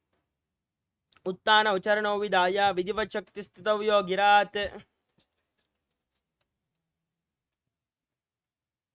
The next asana is Padmasana 4. Now place your hands on the respective knees. Gaze to the tip of your nose and visualize Paramashiva in your inner space. As you perform the Muda Bandha, internally chant Om Nithyananda Paramashivoham. एतत् पद्मासनं कुर्यात् प्राणवायु प्रसिद्धे शुभासनं सदा ध्यायेत् पूरयित्वा पुनः पुनः. Next up is Karmukasana 2. Now maintain one hand on the respective knee and place the other hand around the respective big toe in Prana Mudra. Move the big toe round and round in a circular motion as you visualize yourself as Pinaka, Lord Shiva's bow. Then repeat the movement on the other side. अतान्यासनमावक्ष्य योगपूरकरक्षणात् कृत्वा पद्मासनं पाद अङ्गुष्ठजङ्घयोः स्थितम्.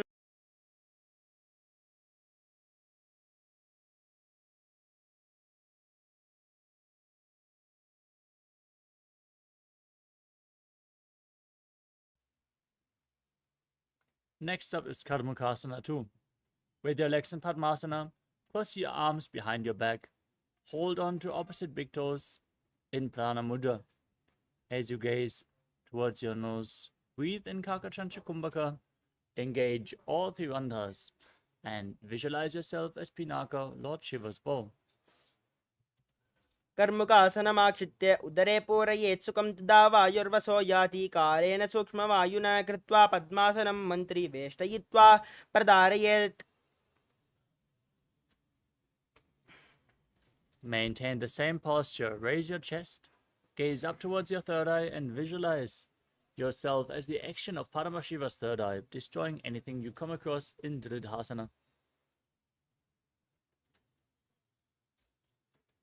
ओरुभ्यामुपरिस्थाप्य पादयुग्मं प्रयत्नतः दक्षिणं सव्यदेशे च सव्यं दक्षिणदेशके. Next up is Nagarasana. Now, with your legs crossed behind, lay back, keep your legs in Padmasana. If you can't hold on to the big toes, just lay on crossed arms and gaze to the tip of your nose as you breathe calmly through the nose in Sahadra Kumbhaka. Contract the perineal floor and visualize yourself as a snake.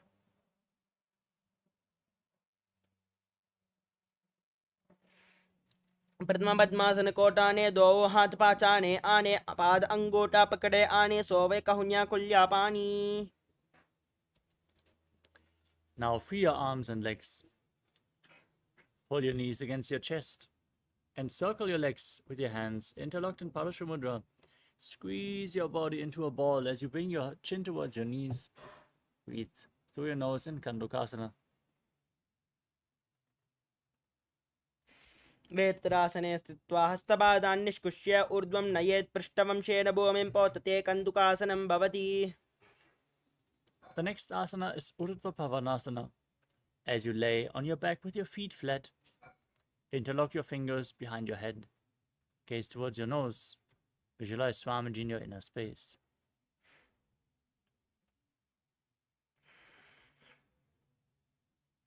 प्रथमसोदो सैन करावे गोड़ा उबाराशे मिलावे गुल्पमाहिला अंगुष्टदो ही करे कसमेल रसोया.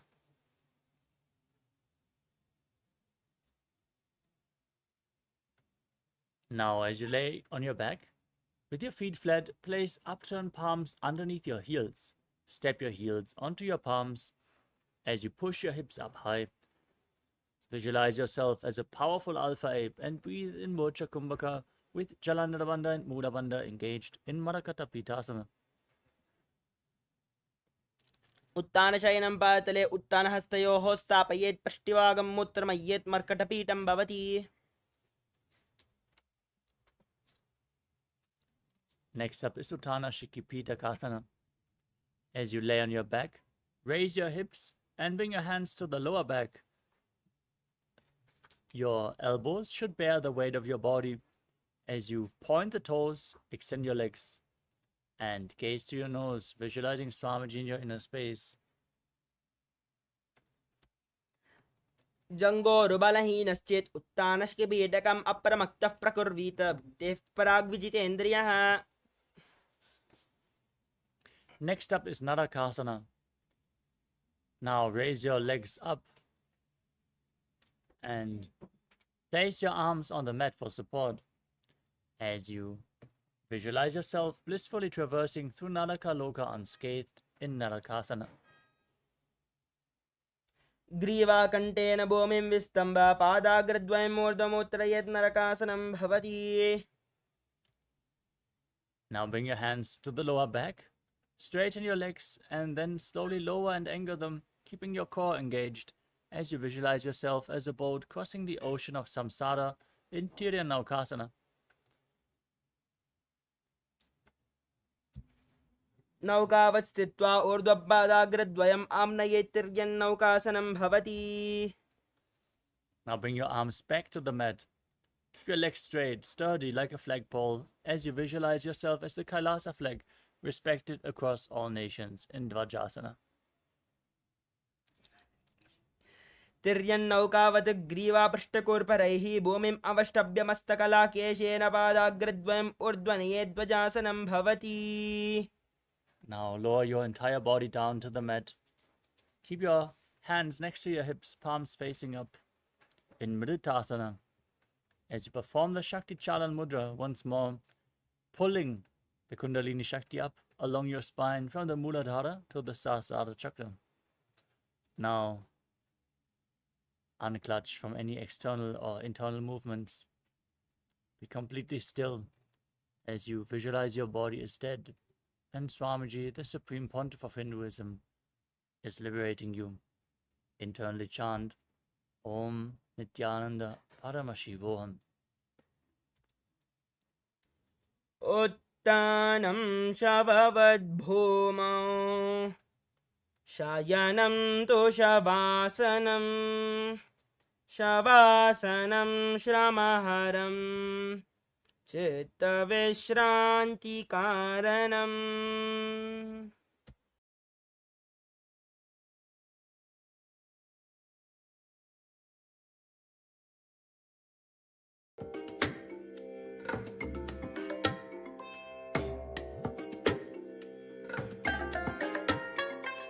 I bless you all.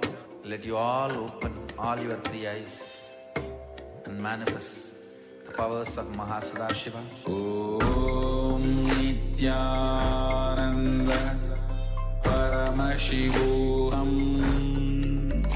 Om Nithyananda Paramashivoham. Om Nithyananda Paramashivoham. Om Nithyananda Paramashivoham. Om Nithyananda Paramashivoham. Om Nithyananda Paramashivoham. Om Nithyananda Paramashivoham. Om Nithyananda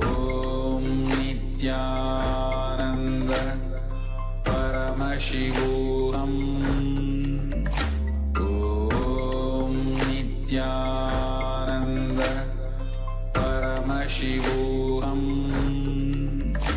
Om Nithyananda Paramashivoham.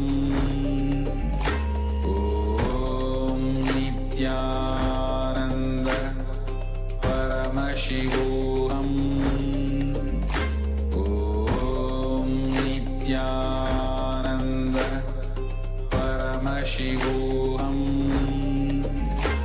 Om Nithyananda Paramashivoham. Om Nithyananda Paramashivoham. Om Nithyananda Paramashivoham. Om Nithyananda Paramashivoham.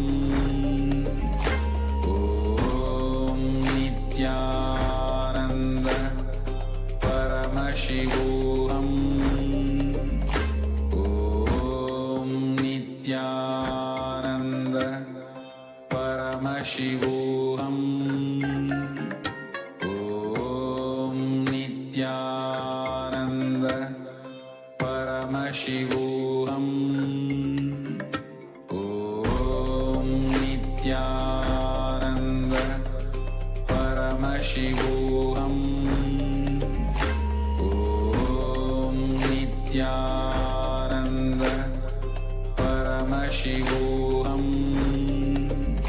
Om Nithyananda Paramashivoham. Om Nithyananda Paramashivoham. Om Nithyananda Paramashivoham. Om Nithyananda Paramashivoham. Om Nithyananda Paramashivoham. Om Nithyananda Paramashivoham. Om Nithyananda. Slowly return to your physical body. Start to wiggle your fingers and toes, your wrists and your ankles, your elbows and your knees. Pull your knees up towards your chest and encircle them with your hands. Squeeze your body into a ball. Rock your body from side to side and slowly return to a comfortable seated position. Congratulations, you completed the Dvidya Vinyasa Krama, all 308 asanas of the sequence. With this, we're going to conclude today's Nithyananda Yoga session and move on to the power manifestation. So stay tuned and manifest the Shaktis of Paramashiva. Now, sit straight with your head, neck and spine in a straight line. Join your hands in Namaskara Mudra in front of the chest. Close your eyes, take a deep breath. Visualize Swamiji as we chant the Purna Mantra. Om Purnamadav Purnamidam Purnat Purnamudachyate Purnasya Purnamadaya Purnameva Vashishyate. Om Shanti Shanti Shanti Hari Om Tat Sat. Sarvam Bhagavat Shri Nithyananda Paramashiva Padukar Panamastu. Om Nithyanandam. Nithyanandam, everyone.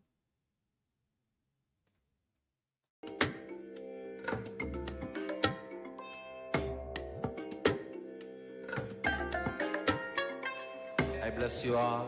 Let you all open all your three eyes and manifest the powers of Mahasada Om Nithyananda Paramashivoham. Om Nithyananda Paramashivoham. Om Nithyananda Paramashivoham. Om Nithyananda Paramashivoham. Om Nithyananda Paramashivoham. Om Nithyananda Paramashivoham. Om Nithyananda Paramashivoham.